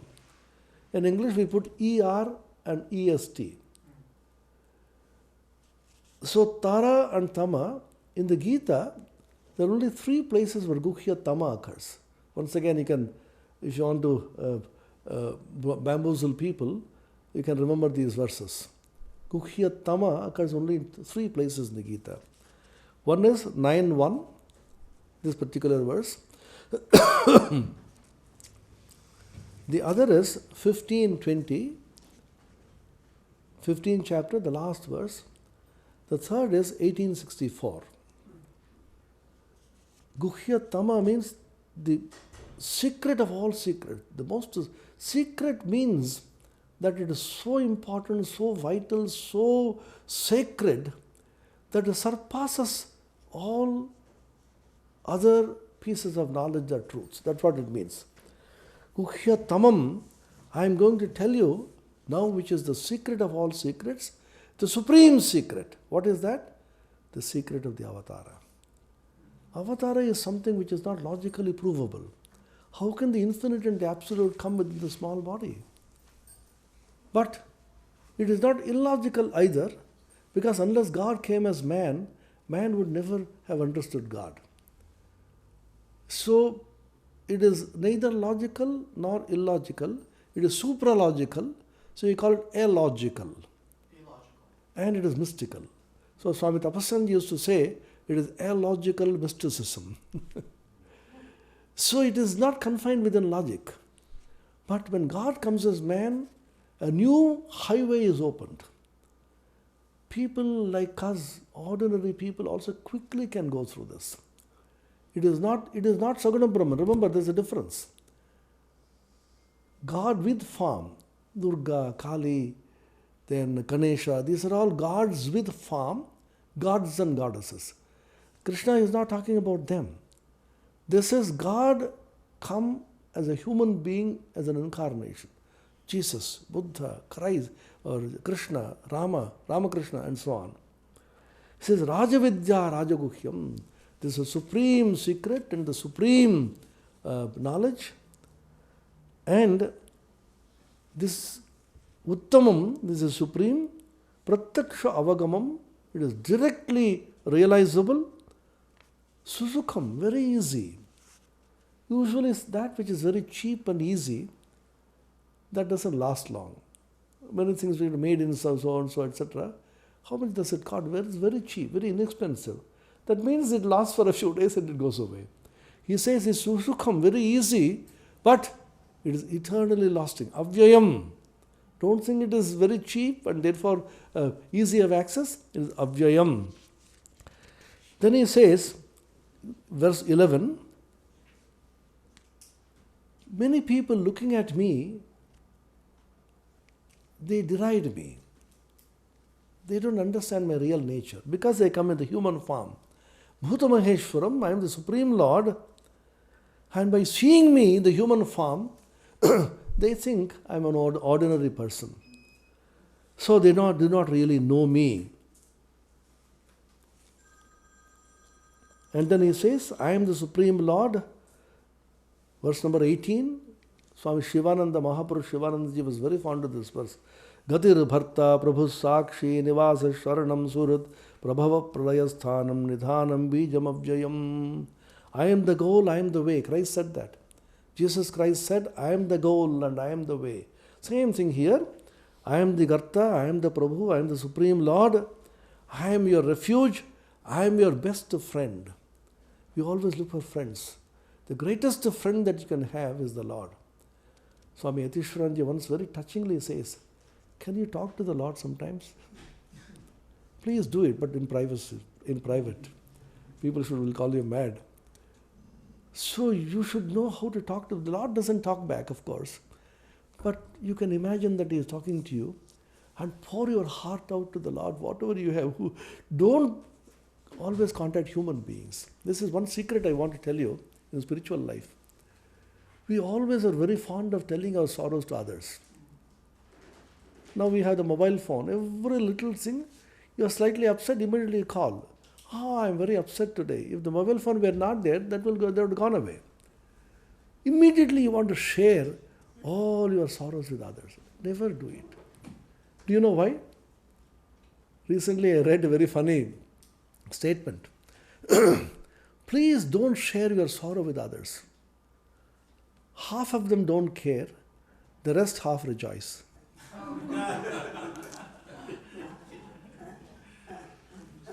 They will tell you, oh, do you know, that fellow is very unhappy, he called me. I know that fellow, he deserves. Very few people really feel for you. Do you know that? Of course, you know much more. We have experienced very, very few people genuinely. A mother or a father may love you very genuinely, or a husband or wife sometimes, or children. Very, very few people really share your sorrows. So why not try the Lord for a change? You may not believe it, whether the Lord is actually listening to you, but try. It's worth it. Suhrid. Suhrid means a person deeply concerned about you. I'll give you an example in Holy Mother's life. When I read that first, it touched me so much as a boy. From then on, I decided no more human beings. All that you feel, tell the Lord. Whether it's good or bad, whether you like it or not, whether the Lord responds or not, make it a habit. The story is Holy Mother Sharada and her mother, Shama Sundara Devi. Two women walking up to Dakshineshwar to meet Sri Ramakrishna. Holy Mother never wore footwear. Chappals and footwear she never wore. Sri Ramakrishna, of course, did. Barefooted, these two ladies walking up to Dakshineshwar. Hridayara Mukhopadhyay, the funny character in Ramakrishna's life, his nephew, his sister's son, he was looking after Sri Ramakrishna, serving him. Ramakrishna said, nobody has served me as much as Hriday did, and nobody has tormented me as much as Hriday did. this is one thing is usually happens. If you serve somebody, you slowly begin to control him or her. Because you are that person who is being served is helpless. So Ramakrishna was helpless at that time. He could not take care of his body, he was in samadhi most of the time. So Hridayaram served him like a shadow. Sharada Devi came. Hridayaram felt terribly jealous. This wife has come to serve him, then I will lose my job. That means he will be neglected. He said, why have you come? See, look at the audacity of this man. Why have you come here? Go back. A wedded wife, she has the legal right. The present day women will say, what? I will sue you. Women's rights. Gender discrimination. See, look at Sharada Devi's attitude. Shyamasundara Devi was very cut to the quick. She said, come on, let's go away. What did Ramakrishna do? What she could have done and should have done? We expect him to take Hridayaram to task. What? Why are you talking like this? Let her come. Or, if he was too afraid of him, he should have said, call Sharada. See, this fellow is short-tempered, he shouts, don't worry, stay on. He did nothing. Quietly he was looking through the window, and that poor lady was crying. I don't know why Ramakrishna behaved like that. When I meet him sometime, I don't know when, I have this question to ask him. Why did you behave that way? These are some strange things we can't really explain. Ramachandra, for example, banished his wife, Sita. She had to go through the fire test, you know the story, Agni Pariksha. She proved her purity. In spite of that, Ramachandra banished him. We don't know why. So there's a couple of questions I have to ask Ramakrishna. Why did you do it as Ramachandra? Why did you do it as Ramakrishna? So these are certain things which you can't really understand. You know what Sharada Devi did? What would be our reaction? Even if he did not react, inwardly we would have said, this fellow, he will suffer later. Or we will say, all right, he says something. She quietly went to the Divine Mother, Bhavatarini, and said, Mother, when you call me again, then I will come. She had no grievance against her husband. She had no qualms about Hridayaram. She had no animosity or anger against him. All that she wanted to say, she poured her heart out before the Divine Mother, said, Mother, when you call me again, I will come. Look at this one incident. If you can imitate this, practice this in your life, infinite will be your reward. I have tried it for decades on end. I know the result. 100,000 problems come to every one of us. Don't be quick to share it with human beings. Human beings don't understand. Even if they understand, they can't understand fully. Even if they understand and empathize with you, they can't take your sorrow away from you. Why not try the Lord for a change? Even if you don't believe it, have some faith in Ramakrishna's words, who said, you see, he listens to the footfall of an ant. Tini kaan khodke, uni pipide nupur dhuni parjanto shunte pan. He is quick-eared, that's the translation made. He can listen to the footfall of an ant. Think of an ant, the small creature, and the ant has small legs. When it's walking on the ground, it makes a small sound. That the Lord is able to hear. Do you think he will not be able to hear the cry, the agony of you and me? It is true that he listens, and he may not act immediately. We have become impatient because he wants us to work out our own karma first. But he shall save us in times of crisis. That's why he says, Suhrad means he is your beloved, he is your best of friend. Then verse number 22, we talked about in the morning. Those who are devoted to me, undivided love which they have for me, whatever they want, I carry it to them. Yogakshemam vahamyaham. Then he says, verse number 27, very important verse. Yat karoshi yadashnasi yad juhoshi dadasi yat Yat tapasyasi kaunteya tat kurushva madarpanam. Whatever you eat, whatever you offer as sacrifice, whatever penance you perform, you offer the entire thing to me. These are practices which we should do. That's why in the morning when we chant Brahmarpanam, Brahmahavi, etc., we offer it to the Lord. At every point, there are some people who offer every one of these things. I know one Swami, whenever he writes a letter to somebody, whenever he scribbles something, he will immediately offer it to the Lord. Oh Lord, this is, he offer it to Mother Kali, not to Ramakrishna or Sarada Devi, because Mother Kali is more powerful than even Ramakrishna. Ramakrishna will give you bhakti and mukti, but ordinary things of the world, I'm not sure whether he'll give you. But Mother Kali always looks at all this in the night only. She wakes up in the night, so offer it in the night, and the morning I take it out, Mother, I take it out and I'm going to send it now. These are all certain feelings. Whether they are superstitious, whether they are true, I don't know, people may dismiss it, but as long as it satisfies you, go ahead. This is one more thing I want to share with you. There are some people who feel, what will others think of it? And whether it's a superstition, whether it's real. Any spiritual practice which satisfies you, gives you joy and elevation, go ahead. Don't worry about the truth about it, the logicality. All logic is only so stupid and small. How much can the mind understand? As long as it satisfies you, as long as it gives you joy, go ahead. I'll tell you a small story. I shared it in the Hollywood Center. There's a great scientist called Abdul Salam. He was a physicist. He got a Nobel Prize in physics for his theory of the unification of forces. You know, the Muslims pray 7 times in a day. They have fixed procedures. On international conference, it is said, Abdul Salam was suddenly missing. They were looking for him. Then after a long time, he emerged from a corner. Salam, we are not looking for you. Where did you go? Oh, I was doing my prayers. Then the other fellow scientist, Salam, you?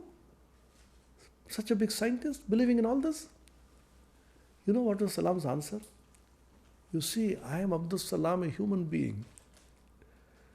I do science, but who takes care of the human being Salam? Who makes him sane and happy so that the happy Salam will be able to do science and physics? This is what makes me happy. So first of all, remember, we are human beings first. We have emotions, we have our own problems, and we have torturous situations, we have good and bad and indifferent, we have friends, we have enemies. So first of all, we have to make ourselves happy, we have to live elevated, pure lives. And unless we can do that, all the science that you do is actually meaningless. Srinivasa Ramanujan, you must have heard about him, is an Indian mathematical genius. He used to get up in the morning and write down certain theorems in his notebook without proof. His mentor, Professor Hardy, used to ask him, Ramanujan, what is the proof of these theorems? Sir, proof? I see that they are true. Pratyaksha darshana. Directly, if you see they are true, like Ramakrishna said, what is the proof that God exists? The proof is I see Him. I talk to Him.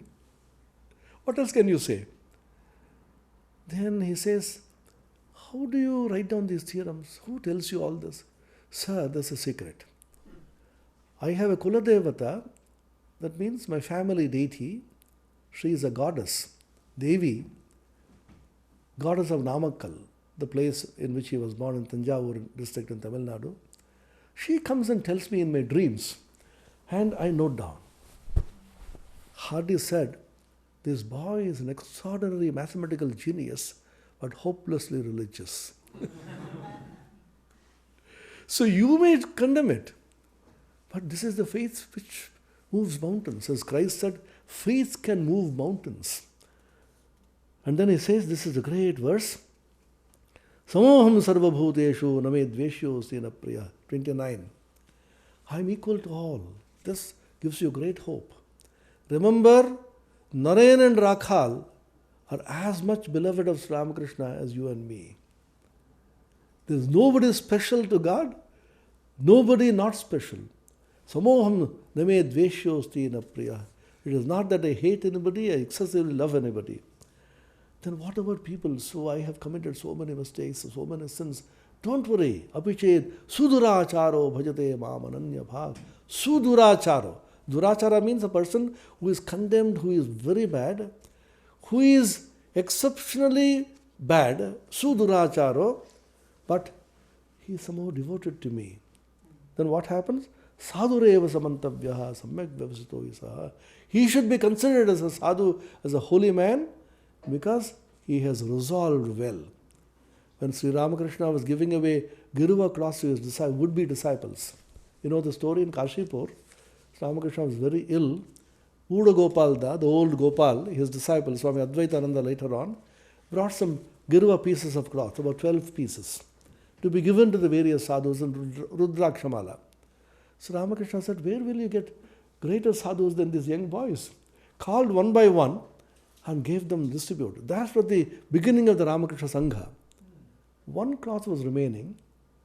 People said, to whom will you give it? Keep it for Girish Chandra Ghosh.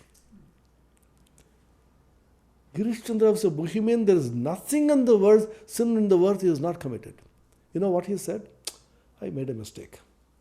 If I knew I would get a guru like Ramakrishna, I could have done something more. I left out many things undone. That's not the faith. You know why Ramakrishna kept that for him? Because he has promised in the Gita, 9:30, that he will be considered as a sadhu or as a holy man. For Girish he kept it because he has resolved well. Shupram bhavati dharmatma shashvat chantim nigacchati. Very important verse. Kaunteya pratijanihi name bhakta pranashyati. O Kaunteya, O Arjuna, go and declare to the whole world, my devotee will never come to grief.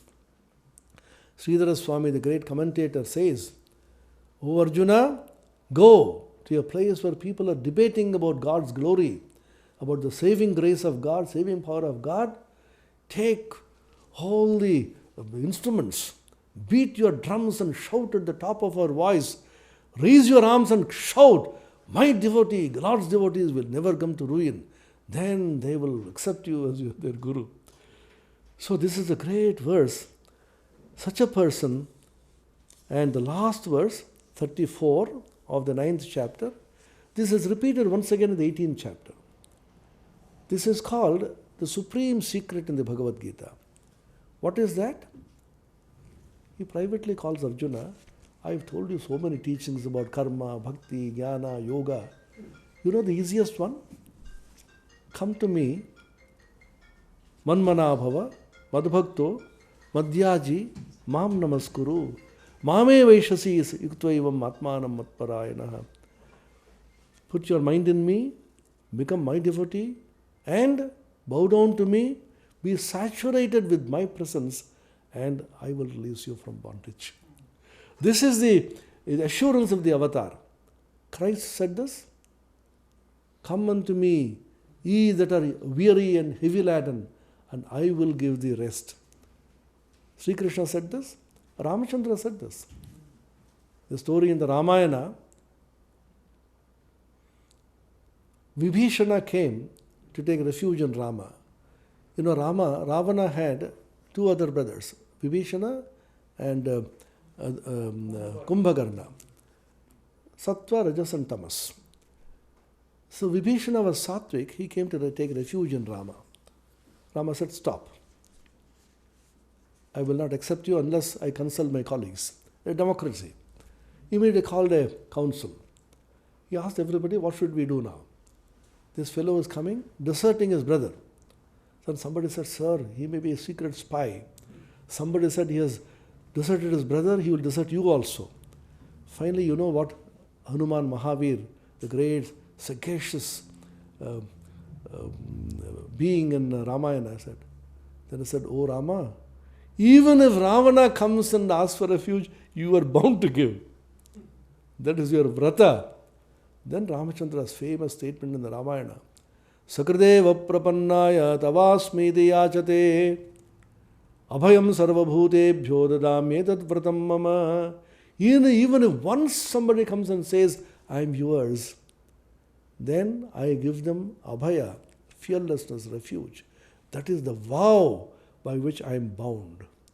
The avatara's vow, you simply go and cry to God, oh Lord, I am helpless, you can't help me. He has to.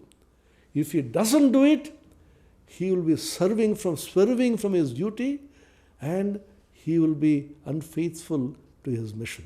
And the Lord shall do it. He has promised repeatedly in the Gita and other scriptures. Now the Vibhuti Yoga, now let us go to the 12th chapter. Once again, the 9th chapter talks about the Avatara Tattva. 12th chapter, the Bhakti-Yoga. The Bhakti-Yoga is such an important chapter. Once again, most interestingly, who is very dear to the Lord? Me Priya.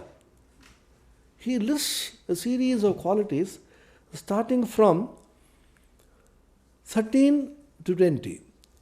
There are only 20 verses. Verse number 13, 14, 15, 16, 17, 18, 19, 20. And these are almost identical to the qualities which is expected of Sthita Prajna in the 2nd chapter. 2nd chapter talks of Sthita Prajna, man of steady wisdom, from the point of view of knowledge or jnana. Here, the same thing is repeated from the point of view of bhakti, clearly emphasizing a jnani and a bhakta are the same. You can approach God through bhakti or approach Him through jnana, but the result will be the same. Now, when I read these verses, I felt very depressed. It is so difficult to become dear to the Lord. Look at these verses. Adveshta sarvabhut, nirmamo nirahankara. Again, nirmamo nirahankara. You should have no egoism, you should have no mamakara. Oh, it is so difficult to become dear to the Lord until I came to the last chapter in which the Lord says, anybody who studies the Gita and teaches others these Gita verses are the dearest to me. I will tell you the verse. Last chapter, 18th chapter.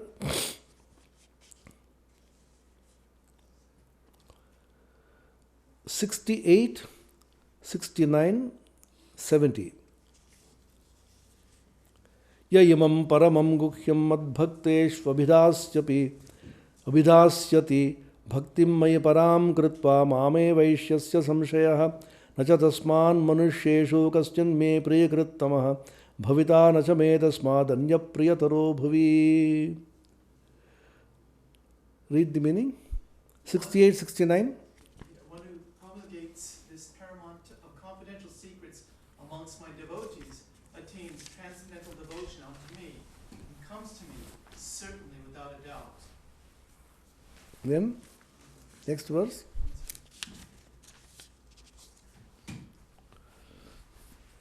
69. 69 is, no one among humanity is more dear to me than the promulgator of the Bhagavad Gita, and there will never be another more dear to me than he in this world. This is remarkable. If you preach the Gita, read it and teach it to others, you become the dearest to the Lord. And he says, He is dear to me. And he also says, there will be none later on who will be dearer. I will not change my word. So when I read this, I thought, oh, this is a great opportunity to become dear to the Lord. 12th chapter is so difficult. Adveshta, Sarvabhutaram, all the qualities to acquire is so difficult.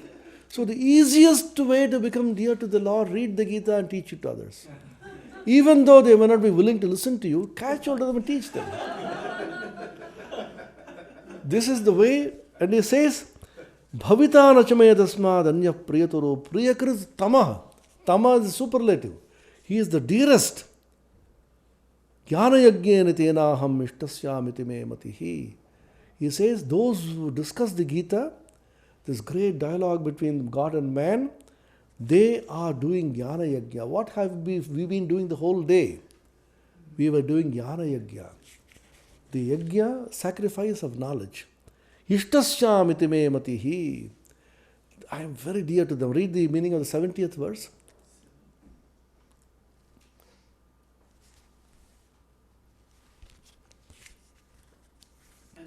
who will study this most righteous discourse of ours, I shall be propitiated by that as a performance of sacrifice of wisdom. That is my proclamation. Proclamation. I proclaim to the world. Such a person who has been discussing this Gita, all of us have become so dear to the Lord today. Believe this. Because it's Lord's own words. Either you say Lord has not told it is not the true statement, which of course is a bad thing to do because so if you believe this, how dear have you become to the Lord? So read the Gita and spread it to others. So he says, Nachatasman manusheshu kaschan me priyakrita tamaha. He is the supreme being who is very dear to me. Then Kshetra Kshetrajnas, 15th chapter is Purushottama Yoga. This is also an important chapter. And the Bhashyakaras, commentators, Shankaracharya, Sridhara Swami, everybody says this chapter contains the very essence of not only the Gita, the entire Veda. Sarva Vedartha Sangraha Bhutam, that is the statement that they make. It talks about three entities, Kshara, Akshara and Purushottama. Kshara is the perishable, which is the dull, dead nature. Akshara is the Jivatma, which is the principle of spirit within all of us. And Purushottama is the Supreme Lord. All the three entities together form a whole. So this comes very close to Vishishtadvaita philosophy, in which Brahman, the Supreme Reality, is qualified by the Jiva and the Jagat.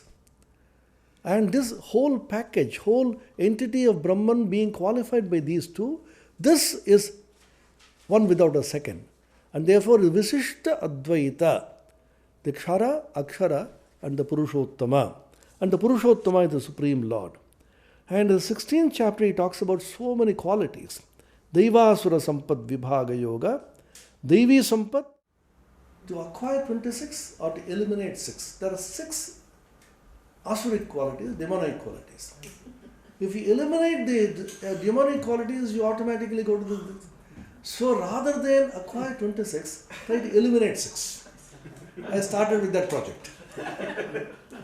And what are the 6 qualities here? Verse number? Which chapter, March? It is 16, chapter 16, verse number 4. Dambho darpo dyamanascha krodha parushyameva ajnanam chabhijatasya partha sampadam asurim. Only 6 of them. And ajnana, ignorance is common. Ignorance is something which you would leave you so easily. Only 5 things you eliminate. Remember, this is very, very important. Just 5. Dambha. Dambha is translated as something showing this. Show off. Snobbery. What is translation there? Pretentious pride. Pretension, yeah. You pretend what you are not. It is very common in the world. A thoroughly religious person will pretend as if he is very religious. A corrupt person will behave he is the embodiment of honesty. A very egoistic person will behave as his great humility. Pretension. Swami Vivekananda made a wonderful statement. I quote his statement. 99% of our energy is spent in making others believe what we are not. And he adds, that energy be rather spent in becoming what we want others to take us to be. Suppose I want to show off as a religious person, as a spiritual person. So I tell everybody, image building. I tell you, see, do you like the class today? Yeah. You tell everybody, how did you like the class? Did you tell others? Yes, ma'am. So image building. Slowly build up my image as a holy man. So all my energy is spent. That's not what advertisement is all about. All my energy is spent in trying to make others believe what I am not. So if I want to be believed as a holy man, the easiest way is to become a holy man. Spend all that energy to become a holy man. I want you to take me to be a holy man. So rather than trying all tricks to make you believe that, I would rather become a holy man myself, spend all that energy. Dambha. Darpa is arrogance. What is the translation there? Conceitful arrogance. Arrogance. Abhimana. What is the translation? Anger? No. No. Lambho Darpa Abhimana. Right. Third one. Pride. Right. Pretentious They're not pride. in the same order. Oh, they have not translated exactly. So there are two versions here. One is Atimana, other is Abhimana. Abhimana is pride. Atimana is another translation which Shankara follows in the Bhashya. Atimana means self-opinionation. I have a particular idea, I think that alone is right. And somebody comes to tell me that, I will listen carefully. Ah, that fellow anyway does not know. I know. I know and you do not know. Somebody said, you know what is the difference between self-confidence and arrogance? Self-confidence says, I know. Arrogance says, I alone know. I alone know. Sounds like I only know. Yeah. So Atimanita he has to glorify oneself, self-glorification. And Krodha, all of us know what is Krodha, is anger. And Parushya means harsh speech. What is the translation there? Harshness. Harshness in speech, particularly speech.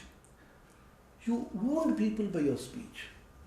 Just these 5, they are not difficult to remove. Every day we encounter such circumstances, we feel like taunting somebody, we feel like hurting somebody. What things? You didn't come yesterday? Of course, anyway, you anyway would not have understood anything. So we do all that. See, don't we do that? That pride, that as if I'm a long-standing devotee, I've been coming here for some. A person in the Institute of Culture in Golpark, I do some classes. A devotee came and said, I have been doing classes for 40 years, all the Upanishads I finished. That means, your classes are nothing new to me anyway. So I said, is it so? It's wonderful. Can you tell me some of the names of the Upanishads you studied? Names. Like, you tell me? Katopanish. Then Kenopanish. This is the situation. This is called. So you try to outwit people, put them down, try to poke them a little, show your superior intelligence. Those who are very efficient will always look down upon people who are less efficient. When it is a teamwork, Hari, you have not finished this job. I finished twice the job. Come on, give it to me. You go. Don't hurt people. See, God has given different propensities, different kinds of proclivities to people. Hurting people through speech. Sharada Devi was a great embodiment of this. You know the story where the dacoits came and attacked her in the Teluvelo. She was passing through, going to Jairamati, a huge playground where it infested with dacoits. You know the story? Yes. And the companions left her behind because she couldn't walk fast. And by the time it became dark and she encountered a dacoit, and of course she showed herself as a Kali and then conquered her. I always think, oh mother, out of fear you showed your real nature to a dacoit. We have been struggling and nothing is happening. So I think dacoits are fortunate people. Now, this story of the glory of Holy Mother used to be repeatedly mentioned. Once Mother said, please don't repeat this story again and again. People who left me behind would feel deeply hurt. So look at the attitude. They were helpless. They had to go fast. If you repeat this, they will feel guilty or they will feel unhappy. Please don't repeat this. Holy Mother repeatedly said, don't wound anybody in word. See, this is a simple thing we can start practicing now from 5:05. Today. You try. For 3 months you try, 1 month you try. Whenever it comes to you, sometimes it comes because old habit. Then again reflect. I should not have said this. Oh, I'm so sorry, I hurt you. That person may be silently crying. If you are superior to her or him, then he or she cannot react. she will silently keep crying. That karma phala, that will come to you. Parushya and krodha. Krodha is, anger is terrible. Why should anybody get angry? Anger comes because of arrogance. I want this exactly in this way. Why should it not happen? And you shout at people because you have superior power, you have money, and you have the position. And atimanita, self-glorification, darpa, arrogance, damba, show off. Just these 5. The Bhagavan says these are the asuri sampada. Remember, he doesn't talk about purity, he doesn't talk about kamini kanchana, he doesn't talk about anything else. Just these 5. So today let us take a vow to eliminate these 5 in 6 months' time. 6 months? You can reduce, it is not difficult. Okay. If you become conscious of this, see, most of us are not conscious. That's the If you are conscious of this, you will find that God helps you slowly, it reduces. Then to that extent the Daiva Sampat will go up. Don't try to practice this 26. Then the other things automatically come. So this I wanted to point out. Then the 17th chapter is about Shraddha Traya Vibhaga, 3 kinds of Shraddha. In the 17th and 18th chapters, the Bhagavan talks about Sattvika, Rajasika and Tamasika. This is the last thing I want to share. Already I think I overstepped It's okay, Raj, you've gone beyond now, so it's good. We love it, Maharaj. Thank you. No. You're not feeling tired, Maharaj. No, I'm not, because I'm becoming nearer to the Lord. No, believe me, I actually believe it. Do the people who hear and I it also believe- become dearer? Of course, yes, but the Lord says, those who are hearing, and then towards the end he will say, those who just listen without understanding anything, with some Shraddha, they also get liberated. So those of you who can't follow anything, don't be depressed.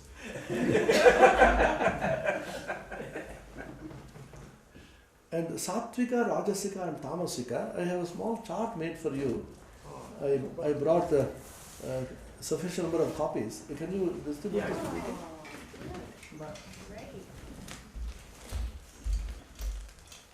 Because you can't read the Devanagari I made in English. But do you have enough copies? Yeah, I have. Okay. You distribute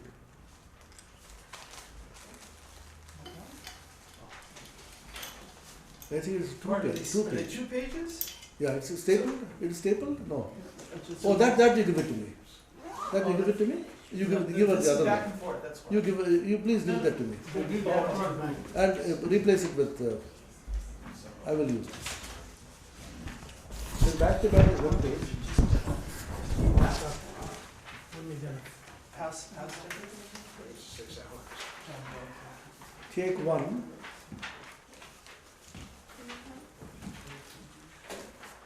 That it will come to give it we see it.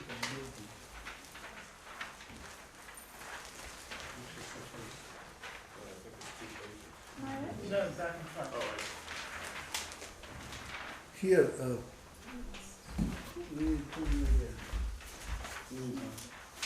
Who else needs one? Everybody has one? Carolyn needs one on her chair, next to a bar. She just went out in a second. has everybody got it? Yeah.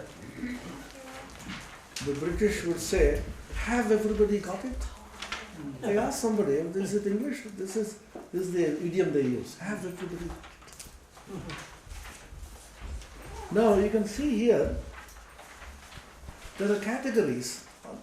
The first column, Jnana, Karma, Karta, Buddhi, Dhriti, Sukham, Tyaga, Shraddha, Ahara, Yajna, Tapas and Dana. How many? 1, 2, 3, 4, 5, 6, 7, 8, 9, 10, 11, 12. Are there 12 of them? 12, yes. Yeah. 12. So these are the categories. And each of them can be classified as Sattvika, Rajasika and Tamasika. I have given the verse numbers also. Wow. These occurs in the 18 and the 17 chapters.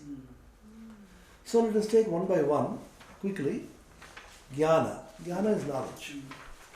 Now usually knowledge is something which is sacred, which is sattvic. Bhagavan says, knowledge also can be tamasika, rajasika and sattvic. This is a unique contribution of the Bhagavad Gita, that any category can be either rajasic or tamasic or sattvic. And the verse numbers are given here, 18, 20, 21, 22. 18:20, Sarva Bhutesha Yenekam Bhavam Abhyaya Mikshate. Can you put the verse there? Yes, 18:20, Sarva Bhutesha Yenekam Bhavam Abhyaya Mikshate. Avibhaktam Vibhattesha Jnanam Vidhi Sattvikam. That by which one indestructible substance is seen in all beings, inseparate in the separated, know that knowledge to be sattvika. The simple idea is, any kind of unified vision is sattvika vision, in which you don't feel separateness. When people come, you don't say, he is an American, he is an Englishman, he is an Indian, he is this, he is a monk, he is a woman, he is a man. So that idea by which you divide things into fragments, when that is transcended, one unified vision is given to you, that's called sattvika knowledge. Such people always are very successful people. They look at the whole thing as one undivided substance.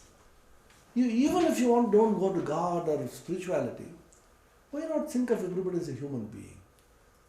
You may be American, you may be English, somebody may be Italian, somebody may be Chinese, but all are human beings. As human beings, humanity is one, even if you come to a very, very simple position. And what is Rajasika Jnana, Rajasika knowledge? That will always divides. Fragmentary knowledge, divisive knowledge is called Rajasika. Prithaktvena jnanam nana bhavan prathakvidhan vitta sarveshu bhuteshu. These are always seen separate.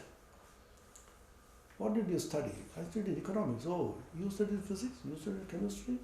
So you think physics and chemistry and economics and engineering, these are all separate disciplines. A person who thinks that the knowledge is one unity is a sattvika person. A person who divides, a senior person, a junior person, young person, old person, woman, man, monk, non-monk, American, Indian, all kinds of differences exist. A person who can transcend these differences is a man with sattvika vision. A person who focuses on the differences only is called a Rajasika person. Who is a Tamasic person? This is very interesting. A Tamasika person is also sees the whole, but sees the small fragment as the whole. Can you get it? Yeah. Yattu Krishnavat ekasmin karye saktam mahaitukam. Krishna is whole. Krishnavat, as if it is whole. Ekasmin karye, one small fragment. In one small fragment, he imagines that is the whole. You know Swamiji's story? The frog in the well. Frog in the well is an example of Tamasika Jnana. Swamiji says it talks about in the Parliament of Religion towards the end of his session. There is a frog which is living in the well. And the frog has been living in the well for a long time. Suddenly a huge, bigger frog came and fell into that well. This fellow said, "Who are you? Where do you come from?" "I come from the sea." I don't know if there are frogs in the sea, but that's a story. The sea? What is it? Is it as big as this? He took a jump from one end of the well to the other well. Then they said, "What do you compare?" He took another jump from that end to this end. "Is it that big? How do you compare your well to my sea?" "Oh, this man is a liar. There is no such thing as a sea." This is called Tamasika Jnana. You take it, all fanatics are all Tamasic people. They are very genuine. They see the entire thing as one whole. The small part of it they think is the whole. You live in a particular state in USA, I think that state is the most superior. San Francisco, there is nothing like it. Nothing like leather. The story is of Swamiji. There was a king who wanted to protect his kingdom. He called so many people. The carpenter said, "Sir, bring a big wooden wall. Some wall is going to be built, I hear. Those who raise walls are Tamasika people. See, people get very upset. Oh, how could this happen? Remember, he is an example of Tamasika person. If you look at people from the point of view of Sattva, Rajas and Tamas, your understanding of human beings will be perfect. Don't get upset about anything. Oh, he is Tamasika. Mixed with some Rajas. Some people have Sattva mixed with Rajas. Rajas mixed with what we call caste. Brahmins, Kshatriyas, Shudras and Vaishyas were all based on this. Shankara, in the commentary, Sridhar Swami, they are very clear about it. A person is purely sattvic, is called a Brahmana. He is absorbed in study, meditation, absorption in God. A person who is an achiever, Rajasic, with mixture of Sattva, he is called a Kshatriya, a ruler. He will be compassionate, he will have a large heart, but he will be an achiever. A person, a mixture of Tamas and Rajas, is a Vaishya. He will only knows how to accumulate money and distribute. A person who is a mixture of predominant of Tamas with very little Rajas is called a Shudra, because he is dull-witted, he doesn't understand anything, he knows how to. So according to these mixture of these three qualities, a person is determined as either Shudra, it's a racial characteristic. So these Tamasic people are those who have a very limited vision and who are extremely fanatical about the vision that we have. These people will say, oh, I have been visiting this San Diego. Among all the centers I have seen, this is the best center. You may have that, but don't be fanatical about it. You do not know which is the best in the world. I may say, Belur Math is the headquarters. Belur Math may not be the best. See, don't be fanatical about anything, assuming that what you have, the small vision, is the whole. They identify mistakenly the part with the whole and think that is everything. This is, so look at the genius of Bhagavan Sri Krishna, how amazingly then, karma. Karma can be sattvic, rajasic or tamasic. Verses 23, 24 and 25. Can you go to that? Yes, ma'am. Who is a sattvic? What is sattvika karma? Niyatam sangarahitam aragad veshada kritam aphala prepsuna karma yattat sattvika muchyate. Niyatam sangarahitam. A person who is doing it, ordained action, he is doing it every day without attachment. Again and again Bhagavan will talk about, I wrote this first, anasakti, non-attachment. He does it without any attachment. Sangarahitam, araga dveshada kritam. Araga is attachment and dvesha is aversion, attraction and repulsion. I like this work, I don't like that work. Oh, please don't put me into that work, I hate it. This is the work which I like. A person who is driven by likes and dislikes in matters of work, and a person who has no attachment, a person who has no likes and dislikes, aphala prepsu. He is not attached to the fruits of work. When the fruits come, it's okay. If they don't come, it doesn't bother. Such a person is sattvika karma. What is the rajasika karma? Just the opposite. This person, kamepsuna karma, his motivation is desire, sa ahankarena, out of egoism. You know, I did that. Have you seen that? Did you read my book? Oh, Swami, how much time and energy I spent on that. I did that. Ahankara. And kriyate ruhulayasam. For doing a small thing, it makes great effort. And if you are under somebody who is rajasika, karma does it. Oh, he will take life out of you. Now come on, we have to do this. The entire thing could have been achieved by half hour's effort. He will make you work the whole day. See, excessively laborious work, not commensurate with the output. To be able to achieve this much, he will put in a huge amount of work. And that's if whole day I had to toil hard. You don't need to. This is called Rajasic karma. Tamasic karma is very interesting. Anubandham shayam hamsa himsam anavekshata paurusham mohādarabhyate karma yattat tamasa uchyate. Look at the management of Bhagavan. It's a huge management manual. A person who suddenly begins some work. Come on, let's start a new project. Swami, do you have the manpower? Paurusham is manpower. Human resource management, HR. Kshayam. How much of harm it will do? Do you have the money for it? Do you have the... No. Himsa. How many people will be tortured by this? You come tomorrow, early morning. Oh, my Swami, I have some work. No, you apply for leave. This has to be finished. How many people will be tortured for that work? Anubandham. You don't think of the consequence. You don't think of what is going to happen after this. A person without consideration of the consequence, about the harm it is going to do, and about the torture it is going to bring to people, and not worried about the human resource. Out of moha, out of delusion, this chapter is started. Why is it necessary now? I don't know, but this is started. I am deluded, I have some fancy. Such a person is called tamasic karma. Now, you can immediately tally it with our lives and the lives of people and your workplace, everywhere you can see people. So if you get into the habit of analyzing people based on sattva and rajas and tamas, not fixing them, not evaluating them, not judging them, not condemning them, or not praising them, just, this is the tamasic, this is tamas and sattva. So this chart, always keep it under your pillow, even if you don't read it.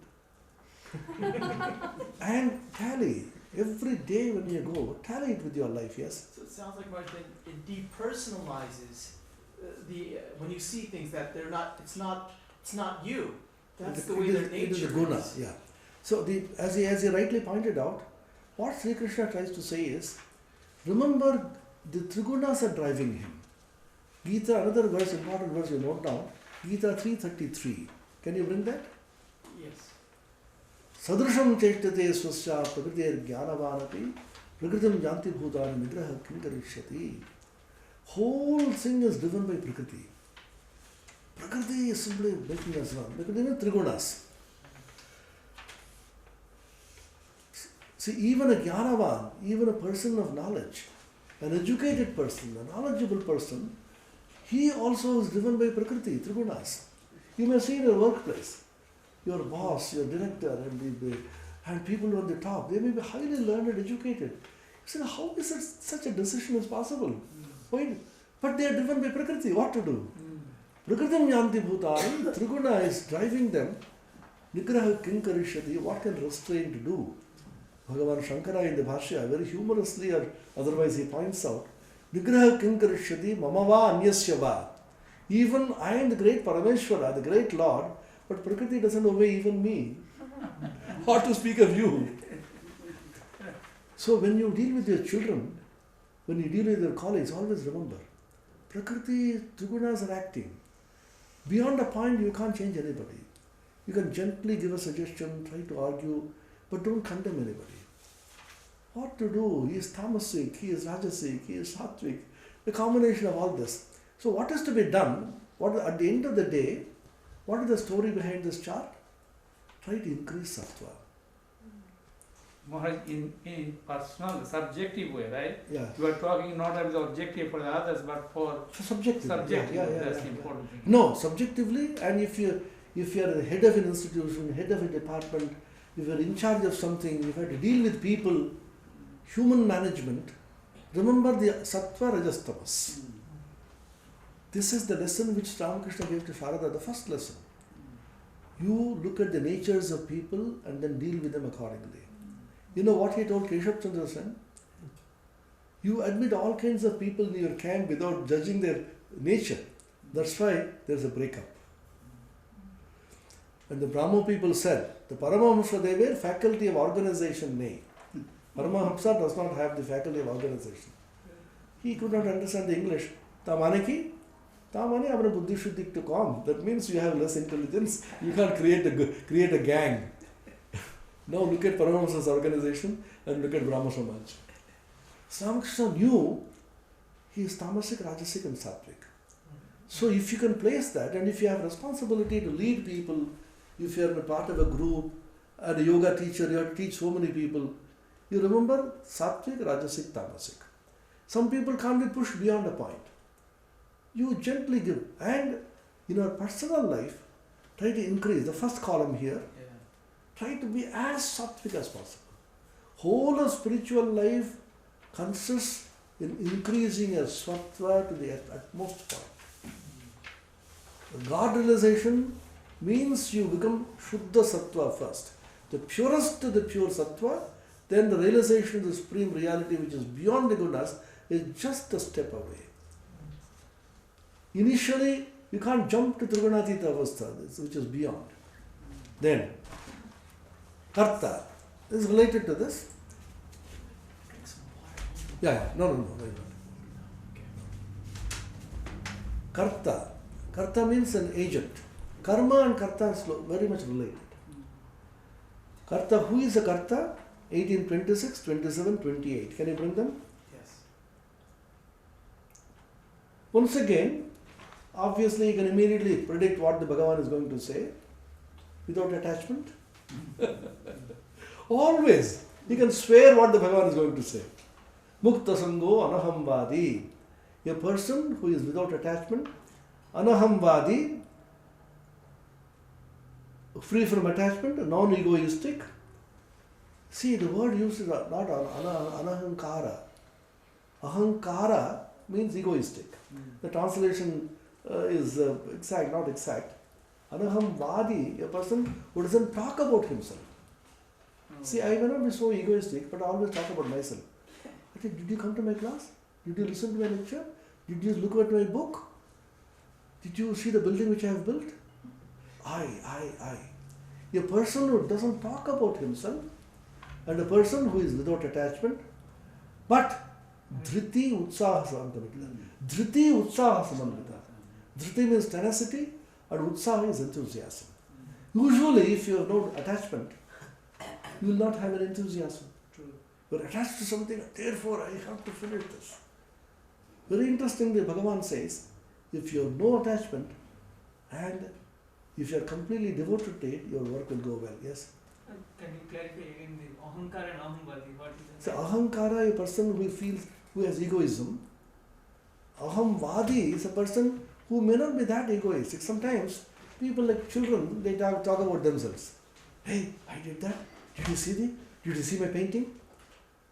They may not be very egoistic in that sense. But the Bhagavan says even talking about yourself is also not possible for a sattvic person. He feels very shy if somebody praises him. Hey, what is... I simply said... He feels so embarrassed, so shy if somebody praises him or he praises himself.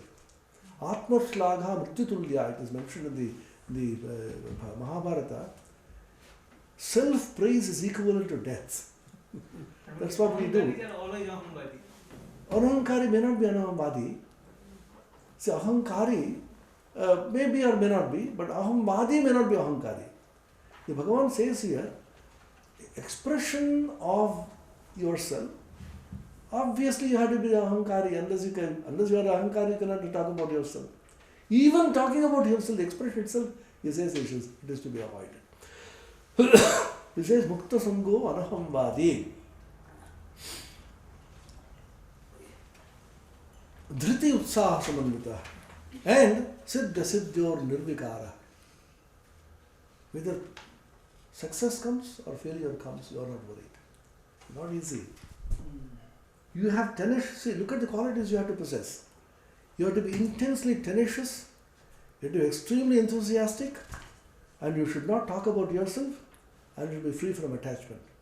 And whether success comes or failure comes, you are equanimous. Usually, if you have no eye to success or failure, you will not feel the enthusiasm. Let it go on. I did something, who cares? No. Intensely you should be engaged, but without caring for what comes next. Then, Rajasic, you can immediately say just the opposite. A person who is attached, Ragi, karma phalak pretsu, one of the fruits of work, lubdha, greedy, himsatmagaha, torturing everybody, ashuchihi, impure in motive. What we call in English is a hidden agenda. Hey, tomorrow you please come. This is very interesting. I want some work done through you. You are not going to office? No, please come. I have an important thing to tell you. I will get some books for you. When you come, before you see the books, can you do this work for me? That's what I intended originally. With an impure motive, we do it every moment, every day. Think of this. A simple example. I get down in the railway station or the bus station and I walk my way. Suddenly I meet you. Oh, Swami, you remember me? I was in the class. Yeah, please. Come on, let's walk along. My intention was, the bag is too heavy. If she carries one, it will be good. But I will not tell you. After some, oh, Swami, I can. No, I didn't want you for that. Then I said, oh, I am so relieved. This is called hidden agenda. Our motives are not pure all the time. Say ashuchi, impure motives, harshokan with a karta. Suddenly he will get elated, suddenly he will get depressed. A person who swings between depression and elation is a rajasic person. You can see in the games. So you win, you don't have to shout. They're depressed, immediately they start crying and then harsha shokan with a karta, rajasak parikirtita. Then tamasic karta is very interesting. Ayukta, verse number 28. Ayukta means unfocused. Yukta is focused. Prakrita, they say is vulgar. Prakrita is not exactly vulgar. Prakrita means a person who is uncultured, crude. Stabdha is arrogant. It's not a good translation. It's very difficult to translate also. Stabdha is a person who is he will never bow down. You call him, please come. You called me? He will not bow down. He is not pliable. That is the idea. He is not pliable. He is not sweet. He will always behave as if he is a stabdha, shata, naishkritiko, alasa. Shata is dishonest. Shata means he has something up his sleeves. And naishkritika and alasa, these are two interesting words. Kriti is doing, naishkriti means not doing, lazy. Alasa is also lazy. Then Shankara here makes a wonderful, Shankara's bhashya, we don't have the time. Such a great jnani as Advaiti, in practical matters, how he explains. He says, alasa is a person who is lazy. Naishkritika is a person who doesn't want to do, indolent.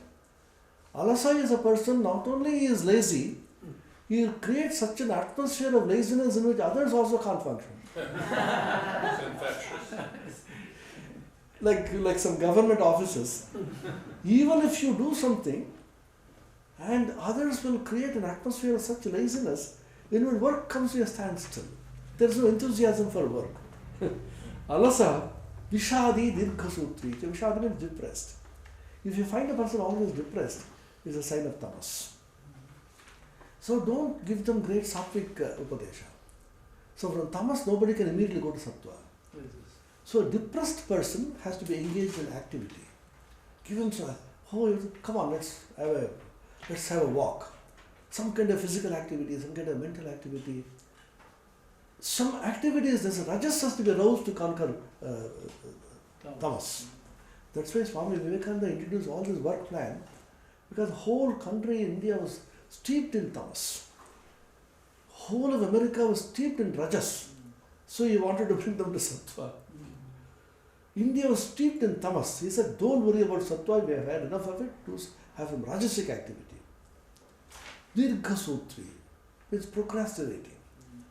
Shankara says there, Adya shvova kartabhyaha masenapina karoti. That which can be done today or tomorrow, he will not do it even in a month's time. Keep on procrastinating. Dirghasutri. There is a funny joke. Don't put off till tomorrow what you can afford to put off till next week. Simply postponing for nothing. Lazy, indolent, this is called tamasic karta. Then buddhi, 30, 31, 32. Sattviki buddhi is very good. Sattviki buddhi is what you call shraddha or medha or pragya. This is called sattviki buddhi. Pravrittim cha nivrittim cha karya karye bhaya bhaye bandham moksham cha ya veti buddhi sa partha sattviki. Holy Mother Sharada Devi said, bhaye bhaye thakte hai, jar ache bhaye tari hoy joy. Always be afraid. Have some fear. A person who is endowed with fear, he alone succeeds. Swami Vivekananda said, be fearless. Only reconcile these two. See, don't be over much confident about certain things. Where you need to be afraid, don't jump into it saying, I need not be afraid. See, we are weak people. We have to be extremely careful in certain situations. Don't jump into those situations. So, where to be afraid and where not to be afraid, this is revealed with the Sattvika Buddhi. Bhayam cha abhayameva cha. And pravrittim nivrittim. Where to engage yourself in action, where to recede from action. Karya akarya. What to do, what not to do. This is the Sattviki Buddhi which reveals to you. And the Rajasika Buddhi, dharmam adharmam cha karyam cha akaryameva cha ayathavat prajanati. Yatha means as it is. Ayatha means not as it is. In English, what does it mean? Distorted. You have a distorted vision of things. There is something is happening. This buddhi, your buddhi distorts the whole thing. Straight away you should know this is not exactly like this. This is different. No, it is like this. You see the obvious. No, I am seeing it differently. We get irritated. Hurry, how is it? Remember, he is Rajasic. Don't find fault there. Rajasic buddhi is doing that. Tamasic buddhi is very interesting. Adharmam dharmamitiya manyate tamasa vartruta sarvarthan vipuritascha buddhissa partha tamasi. He is absolutely convinced. He thinks adharma is dharma and he takes the ulto samajili ram, as we say in Bengali, takes the opposite. You see, what a beautiful picture. No, it's not at all beautiful. Don't you see it is so wonderful? No, I can't see that. Sometimes you get irritated. The obvious things, why do you see the opposite? Tamasic buddhi. Tamasavrita, covered by tamas, he sees something just the opposite. Perception is all, not only wrong perception, opposite perception.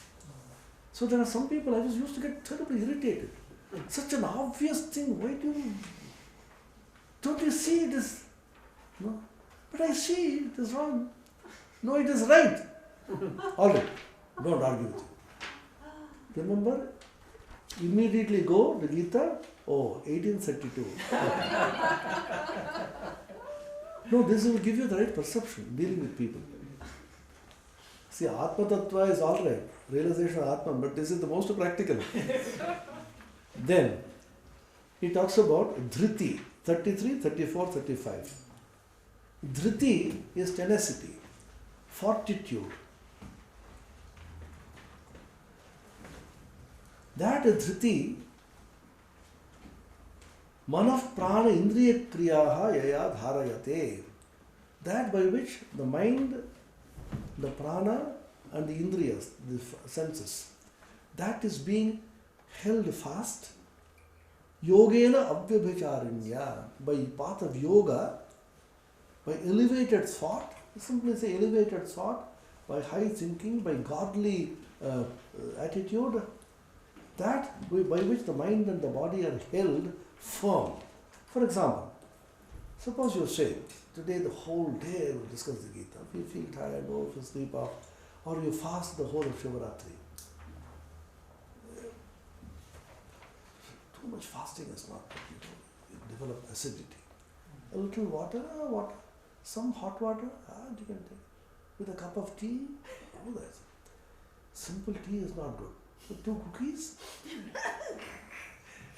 So that Sattviga Buddhi will still tell you, no, I will go through this, nothing is going to happen to me. Yogena Abhyabhicharanya, with a godly vision, you are able to withstand this fortitude. Now, the Rajasic Dhriti, Yayadu Dharma Kamartan Dhritya Dharayate Arjuna, Prasangena Phalakankshi, through attachment and desiring the fruits of action. I carry on with tremendous tenacity and fortitude because at the end I am going to get the result. Desiring the results motivated by attachment, I do something. The Rajasic Dhriti. Tamasic Dhriti is very interesting. He sleeps off, always afraid, depressed and proud. However much you teach him to come out of this, he will not come out. There are some people who can't be pulled out of depression. And with tenacity they will hold on to depression. That tenacity or fortitude by which they hold on to Vishada, Bhaya and Mother and sleep. Hare, get up now. There's time for in the early morning you have to meditate. Yes, I'm getting up.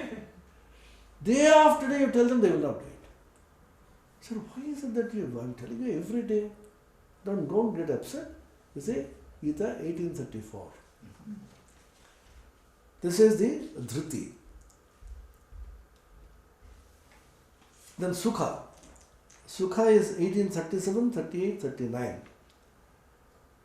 That Sukha, in the beginning it appears to be Visha, poison.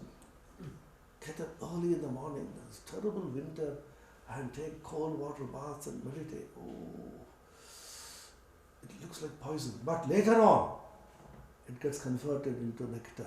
Amrutopamam pariname tatsukham sattvigam proktam atmabuddhi prasadajam. It cools your system and gives you the higher vision. Rajasic sukha vishayandriya sanyoga dattad agre amrutopamam. Initially, it appears to be very sweet, very interesting, very tasty. You have an ulcer in the stomach and some fried thing with the chili sauce. Immediately, a terrible pain in the stomach. Initially, it tastes so good. Ultimately, you suffer. So this is called Rajasic Sukha. Tamasic Sukha, from the beginning to end, is only full of delusion. What is that? Nidra, sleep, alasya, laziness, pramada, constantly fumbling and making mistakes. This is called tamasic sukha. And a person happily sleeps all the time. He is sleeping. You get a lot of joy in sleep. The sleep joy is called the tamasic sukha. Then he talks about 3 kinds of tyaga. Is there in the beginning 7, 8 and 9.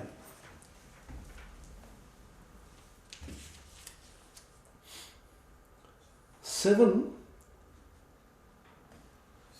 is tamasic. You want to give up something. You want to give up work. Arjuna wanted to do this. Bhagavan is pointing to Arjuna, you see, you want to give up work. It is not because you are highly motivated by great compassion. It is because you are tamasic. Niyatasya tu sannyasa karmano nopapadyate mohattasya parityagaha. You give up something out of delusion. Suddenly you say, oh, I don't feel like working. I'll give up everything. Why? I don't know. This is a very common thing in the West. I don't know. I don't like it. Why you don't like it? What the logic behind it? Don't ask for logic. I just don't like it. Mohat. Moha means delusion. Suddenly something happens to you by which you are confused. Then, Rajasic Tyaga, Dukkhamityevat karma kaya klesha bhayaptache. Because it causes sorrow, kaya klesha. Again, let me not go. Again, the whole day I have to go. Kaya klesha means the body is paining and it is sit straight and better to give up. Why should I sit and listen to Gita? Devotion, surrender is the most. Mother will take care. All high philosophy will come to you at that time. Just like before the exam, our students get vairagya.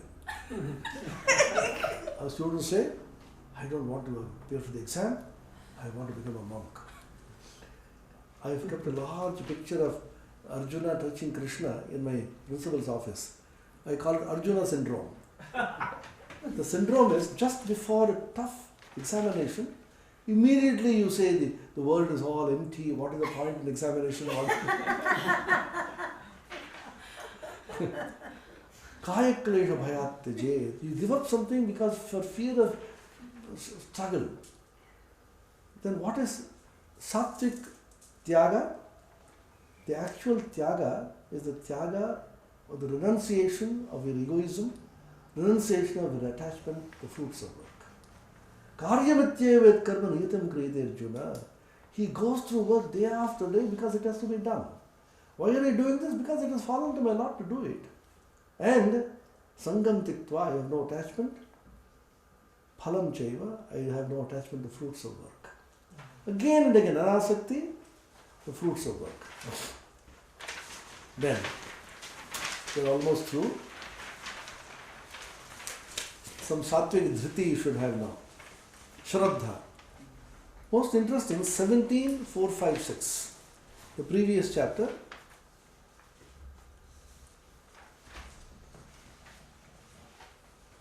Yajante sattvika devan yaksharakshams rajasaha pretan bhutaganas-chanye yajante tamasa janaha. Shraddha, tamasic shraddha. Shraddha 17.456. No? Yeah, you're in Sattvic Shraddha. Huh? It's Sattvic Shraddha. Sattvic shraddha. Yeah.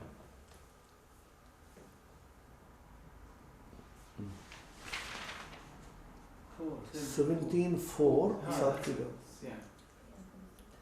Sattvika. Yeah. So they worship the Deva. Shraddha, Yajante, Sattvika, Deva. This is the same verse, he gives both. Both is Sattvika and Rajasika. So the Sattvika people worship gods and divine beings, and the Tamasa people, they worship Preta Bhuta Ganas-chanye. 17.5 75 is Rajasika. Rajasika, and 17.6 Tamasa. Karshayanta Shariirastam Bhudagrama Vachetasaha Mam Chaivanta Shariirastam Tan Vidhyasuranischayan. Ashastra Vetam Ghoram is 5. Yeah, correct. Now these people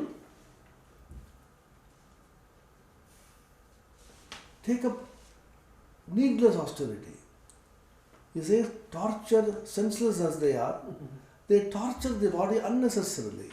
Some kind of austerity may be good, but taking up torturing the body unnecessarily, the Bhagavan says, I am residing in the body, they are torturing me also in the body. This is called tamasic shraddha. They will go through. They will have too much of faith. But it is tamasic or rajasic or sattvic, you should find out. Ahara, 17, 8, 9, 10. This is a very famous verse. Remember, the Gita does not talk about vegetarian or non-vegetarian food. It talks about rajasic food, tamasic food or sattvic food. For some people, fish may be sattvic. Depends on the constitution, depends on your climate, depends on where you are, depends on your food habits, depends on how you are being brought up. So provided sattva increases by taking that food is good for you. This is very interesting. People talk about veg and non-veg and all. The Gita doesn't talk about it at all.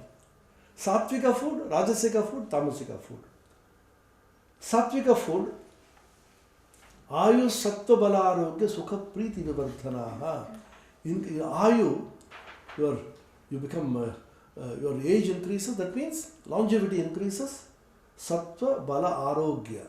Bala is strength, arogya is freedom from disease. Sukha priti vivardhana. Sukha is joy and priti is you feel happy about the whole thing. What is it? Rasya snigdha sthira hridya. Juicy food. Rasagulla. Rasagulla is sattvic food. Snigdha, cool. Coke is sattvic. Sthira, steady. and hridya, very pleasant. This is called sattvic food. Vitality, energy, cheerfulness, substantial and agreeable. And katvam la lavanat tukshna tikshna ruksha vidahinaha. Katu, amla, bitter, sour, saline, excessively hot, pungent, dry and burning. These are called rajasika food. Say for example, you put too much of spice and too much of onion, too much of this, and it's so spicy, it appears very tasty. But the rajasika, what happens? It's productive of grief, pain and disease. Dukkha amaya pradaha. Then, tamasika food, it makes you dull and sleepy. Yatayamam gatarasam puri paryushitam tuyat. That which is stale, tasteless, stinking, cooked overnight. That in India, that's why here I was very amused, unpleasantly amused. Hey, keep it for tomorrow. They put it in the fridge and the next day they put it in the oven and our old samskaras, that which is cooked overnight. And people keep it for a full week sometimes. Because of course you have no other alternative. And you think it's all temperature controlled, it's there in that fridge and then taken out and put in the micro oven, whatever it may be. The Bhagavan says that's why, of course, it's good for the Americans because you have so much of rajas, it's compensated by the tamas. Cooked overnight. That's why yama is 3 hours. That which is cooked fresh, just within 3 hours you should eat it. Impure, that's called tamasika. Tasteless, stinking. Stinking means even some kind of fish, particularly in Bangladesh, they call shutki mach, dry fish. Sea fish, for example, that stings so much and they are very happy about it. There are some people who are habituated. Then he talks about yajna, 17, 11, 12 and 13. Yashtavameti 11. Aphala kangshabari yajno vididrushto yajyate yashtavameti manas samadaya sattvikaha. That yajna which is performed by men desiring again and again. Sattvika means 2 things you should remember. Now you can write the Gita yourself. What is sattvika? No attachment to the fruits and no egoism. So, which is performed without desiring of fruits, enjoined by ordinance, mind fixed on yajna only. That means according to rules. You follow the rules. For example, puja you do according to certain rules. Rajasika, immediately you can tell the that which is done with attachment to fruits, just the opposite of this. Seeking the fruit and ostentation. What is that? Dambharthamapi chaivayat. With ostentation. Rajasika, you do a huge amount of yajna, then so many people are called, and then you have you spend so much money, and then people are the rajasic, that glamorous kind of thing. Then tamasika, vidihinam asrishtanam mantrahinam madakshanam shraddha virahitam yajnam tamasam parichakshate. Without following the proper rules, and food is not distributed. You don't share your food with others, and without chanting the proper mantras, and you don't give gifts, dakshina, and without the shraddha. This is called tamasika yajna. Then he talks about tapas. Tapas is also threefold: sattvic, rajasic, and tamasic. Before that, there are 3 kinds of tapasya: bodily tapasya, oral tapasya, vachik, and mental manasic tapasya. These 3 verses are very important: 18, 14, 15, 16. Devad Vijaguru Pragya Pujanam Shocham Arjavam Brahmacharya Mahimsacha Shariram Tabuchyate. Devata, gods, Dvija, the twice born of the Brahmanas, Guru, those who are revered people, Pragya, those who are learned, Pujanam, worshipping them, showing respect to them, Shaucham, purity, Arjavam is Rujuta, or straightforwardness. The same idea which was discussed some time ago, Parushya, is hurting others through speech. The lack of that, anudvegagaram vakyam, your vakya, your speech should have 4 qualities. 1, it should not hurt anybody, cause sorrow, but at the same time it should not be untruthful.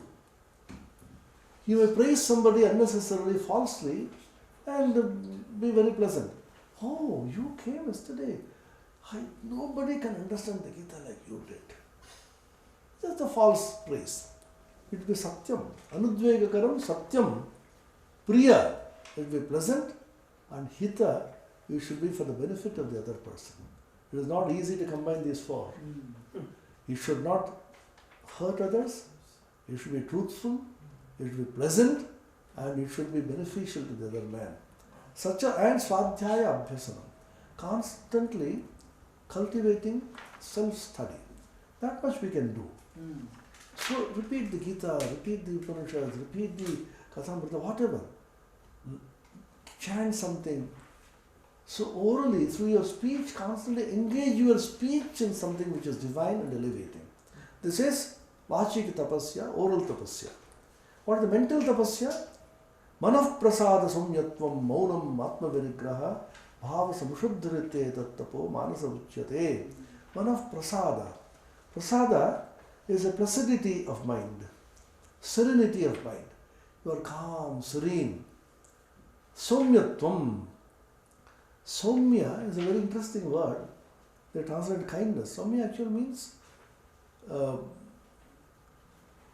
you have a disposition in which you are simply absorbed in your own higher self.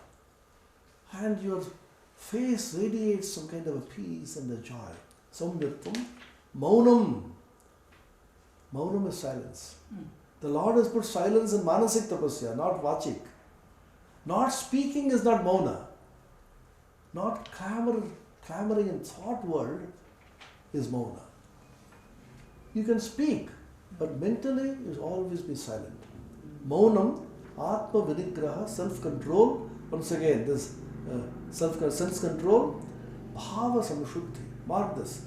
It's extremely important. Bhava samshuddhi, purity of motive. Your motive should be extremely pure. Mind should be pure. This is called manasik tapasya. Now, sattvic, rajasic and tamasic, of these 3. Shraddhaya parayatattam tapas tatrividham naraihi aphala kankshibhiryuktaihi sattvikam parichakshate. Now can you tell me what is sattvika? Without expecting the fruits and without attachment. Again and again you will repeat this. After some time you yourself can write the Gita. Because same ideas keep repeating. There are certain fundamental thrust areas, these 4. Then, what will be tamasic, rajasic? With attachment and expecting the fruits. Satkara mana pujartam tapo dambhena chaivayat. Dambha, show off. Kriyate tadiha proktam rajasam chalamadhruvam. You do tapasya so that everybody will notice it. You go to a corner, sit like this, disturb everybody, and sit in such a place everybody notices you. Otherwise, what is the use of your meditation? Nobody sees you meditating. He's a great tapasya. Then, Mudagrahayad atmano yat pidaya kritaya prasyot sadhanartham va yat tamasamudahartham. Practice out of foolishness, self-torture, or for the purpose of torturing and ruining somebody else. You torture yourself and torture others. That's called tamasic tapasya. Then the last is dana. Dana means the giving away. 17, 20, 21 and 22. Datavyamati yaddanam diyate anupakarine. Without any expectation. Once again, sattvika means no expectation. No attachment. Without any expectation, datavyam, you give it because it has to be given. Deshe kaleja patreja. You look at the place where you are giving and the time when you are giving and the person to whom you are giving. Very carefully, this is called sattvic dana. We give donations to people. Whom to give, how much to give, where to give, and without expecting anything in return. I am a great donor of this ashrama, so when I come I expect I should be specially treated. It comes naturally to us. So the Bhagavan says, beware, beware. Rajasic jnana, dana, you can immediately say what it should be. Expecting results, pratyupakarartam phalamuddeshya vapana, diyateja pariklishtam, and giving reluctantly, pariklishtam, with great sorrow. Oh, you want something to be given to you? Yeah, I didn't bring much money today. I prayed. Just to check whether two notes have come together.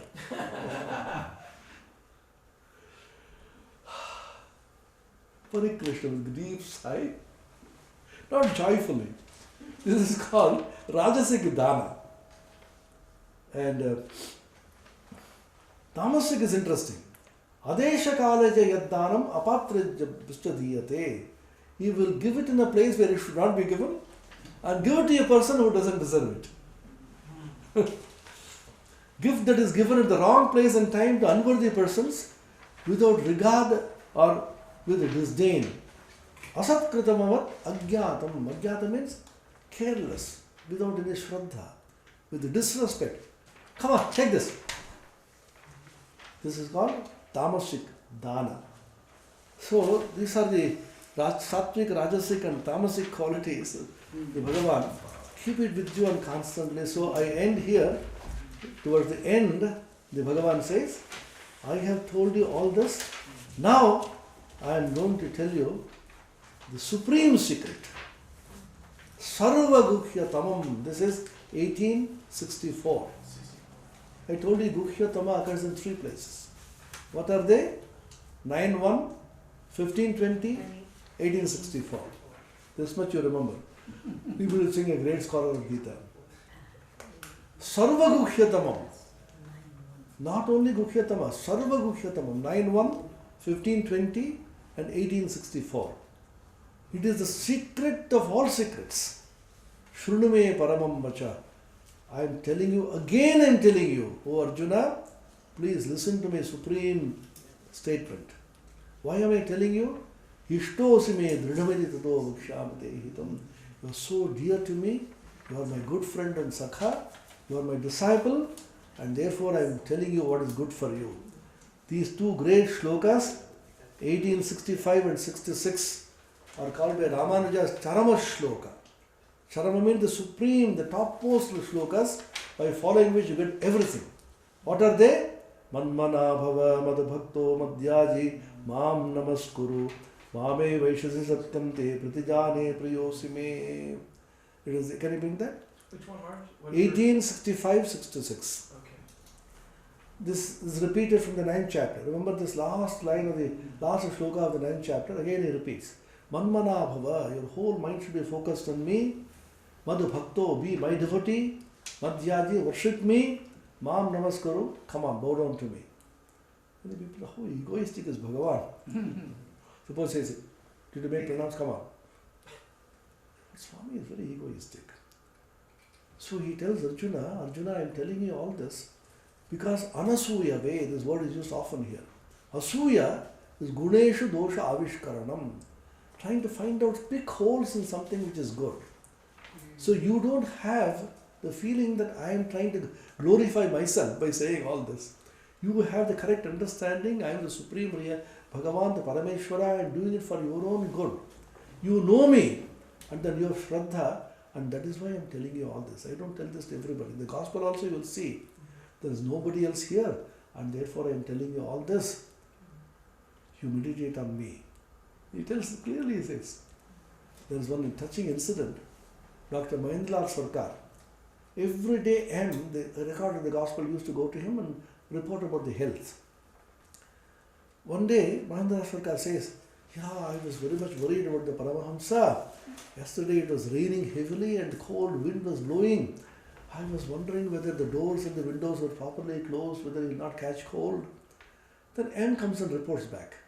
So Ramakrishna smiles and says, oh, he is an Englishman. How can I tell him to meditate on me? Anyway, he is doing it all right anyway. So, the Bhagavan, because he knows that he is the supreme reality, bow down to me, mam namaskuru, mameva yeshyasi. By doing this, you will come to me, satyam de pratijane. I swear, I promise you that you shall come to me by this. Priyosi, you are very dear to me. And this last 66, is considered the highest shloka. Sarva dharman parityajya mamekam sharanam braja aham tva sarva papebhyo mokshayishyami mashuchah. Give up all other dharma. Don't worry about anything else. Come on, surrender unto me, and I will release you from all sin. Mashucha, don't grieve, O Arjuna. And then he says, Idam paramam guhyam, the supreme truth of the Gita, the dialogue between Arjuna and the Bhagavan. Don't give it to anybody and everybody who does not have Shraddha in this. And a person who repeats this Gita, Tasman manushyeshu kaschinme prigrittamaha bhavita nachame tasmad anya priyataro bhavi. But bhakteshu abhidhasyati, a person who teaches this Gita to my devotees and with great devotion, and he will come to me, and there is no other person who is dearer than me, and in the future also there shall be none who will be dearer than me than a person who studies the Gita himself and teaches it to others. And the person who studies this Gita, the dialogue between God and man, between you and me, between the Lord and the Arjuna, this is the Jnana Yajna, the Yajna, the great sacrifice of knowledge, and by that I am intensely pleased. O Arjuna, did you listen to my words with Shraddha, with faith? Has your delusion disappeared? Then Arjuna says, O Lord, my delusion is totally gone, and I will do whatever you want me to do. Nashto moha, in the verse number 73. In the 10th chapter he said, Mohoyam vigato mama. 10th chapter, my moha is gone. Then why 7 more chapters? There he said, it is vigata, my gone, that means this gone can come back. But nashta, it is destroyed totally. Then Sanjaya Vacha, you know Sanjaya? Sanjaya is the commentator. Dhritarashtra, the blind king, wanted to find out what is happening in Kurukshetra. Then it was live from Kurukshetra. It was telecast live from Kurukshetra, and Sanjaya is commenting. The Sanjaya says, Ityaham Vasudevasya Parthasya ja Mahatmanah Samvadam imam ashrausham adhutam romaharshanam. 1874, I heard this great dialogue between the Lord and Arjuna, and I feel thrilled, horripilation is occurring. And how did Sanjaya come to know? Sanjaya also had a divine vision. Otherwise, how could he see what is happening in Kurukshetra? Vyasa prasadat shrudavan edat guhyamaham param. By the grace of Vyasa, I got a divine vision. I could see what is happening. Yogam yogeshwarat krishnat sakshat kathayata swayam. The Lord himself, Yogeshwara, the supreme Lord of Yoga, Sri Krishna, was telling this to Arjuna. And samsmritya samvadam mimam adbhutam, constantly thinking about this, contemplating this. What is that? Keshavarjunayo samvadam. The dialogue between Keshava, Sri Krishna and Arjuna, Hrishamita muhurmuhu, repeatedly again and again I am getting delighted. Tacha samsmritya rupam atyadbhutam harehi. The Hari, Lord Krishna, his form, his divine form and divine splendor, constantly thinking about this. Vismayo me mahan rajan hrishamita punah punah. I am delighted, I am wonderstruck, and I rejoice again and again. The last shloka, 78. This shloka is the answer to the first shloka. The first shloka, Sanjaya Vacha, Dhritarashtra Vacha. Dhritarashtra, the blind king, is asking, he is the father of the Pandita, the Kauravas. He is asking Sanjaya, oh Sanjaya, Dharma kshetre kurukshetre samaveta yuyutsava mamakav pandavas chaiva kima kurvata Sanjaya. Oh Sanjaya, arrayed in battle in the Kurukshetra, Mamaka, my people, he is so attached to his sons, and Pandavas, as if the Pandavas are not his. What did they do? What happened there? Meaning, who won the war, I want to know. The last verse says, indirectly, O king, Yatra Yogeshwara Krishno Yatra Partho Dhanurdhara Tatra Shrir Vijayo Bhutir Dhruvani Tirumatirimama. He directly doesn't answer who won the war. Where there is Yogeshwara Krishna, Krishna the Lord himself, who is the Ishvara of yoga, he is the supreme yogi, and where there is Partha, Arjuna, who is a Dhanurtara, the warrior king, warrior Senapati, the army general, there Shri, auspiciousness, Vijaya, victory, Bhuti, development, and Dhruva Niti, eternal morality will always prevail. That means, obviously, Tato Dharma, Tato Jaya. Where there is Dharma, there is Jaya. Om Tat Saditi Srimad Bhagavad Gita Supanishatsu Brahma Vidyayam Yoga Shastre Sri Krishna Arjuna Samvade Moksha Sannyasa Yogo Nama Ashtamo Dhyaya. Om Shanti Shanti Shanti Hari Om Tat Sat Shri Ramakrishna Namastu. So thank you so very much for patiently sitting through. It is not easy, and all of us have become very dear to the Lord. I don't know whether you realize that. It is Lord's promise. And just by studying the Gita and teaching it, do it every day. Catch hold of some people and tell them whether they like it or not. You study yourself. There is nothing more elevating than the study and the reflection of the Bhagavad Gita teachings. So every day you will find new meanings, and when you're dealing with people in the Saptarajas Tamas, or when you're dealing with yourself, complete control of senses, detachment and absorption in God, and thinking of the Atma Tattva, you are the supreme reality, who is the Atman. Thank you.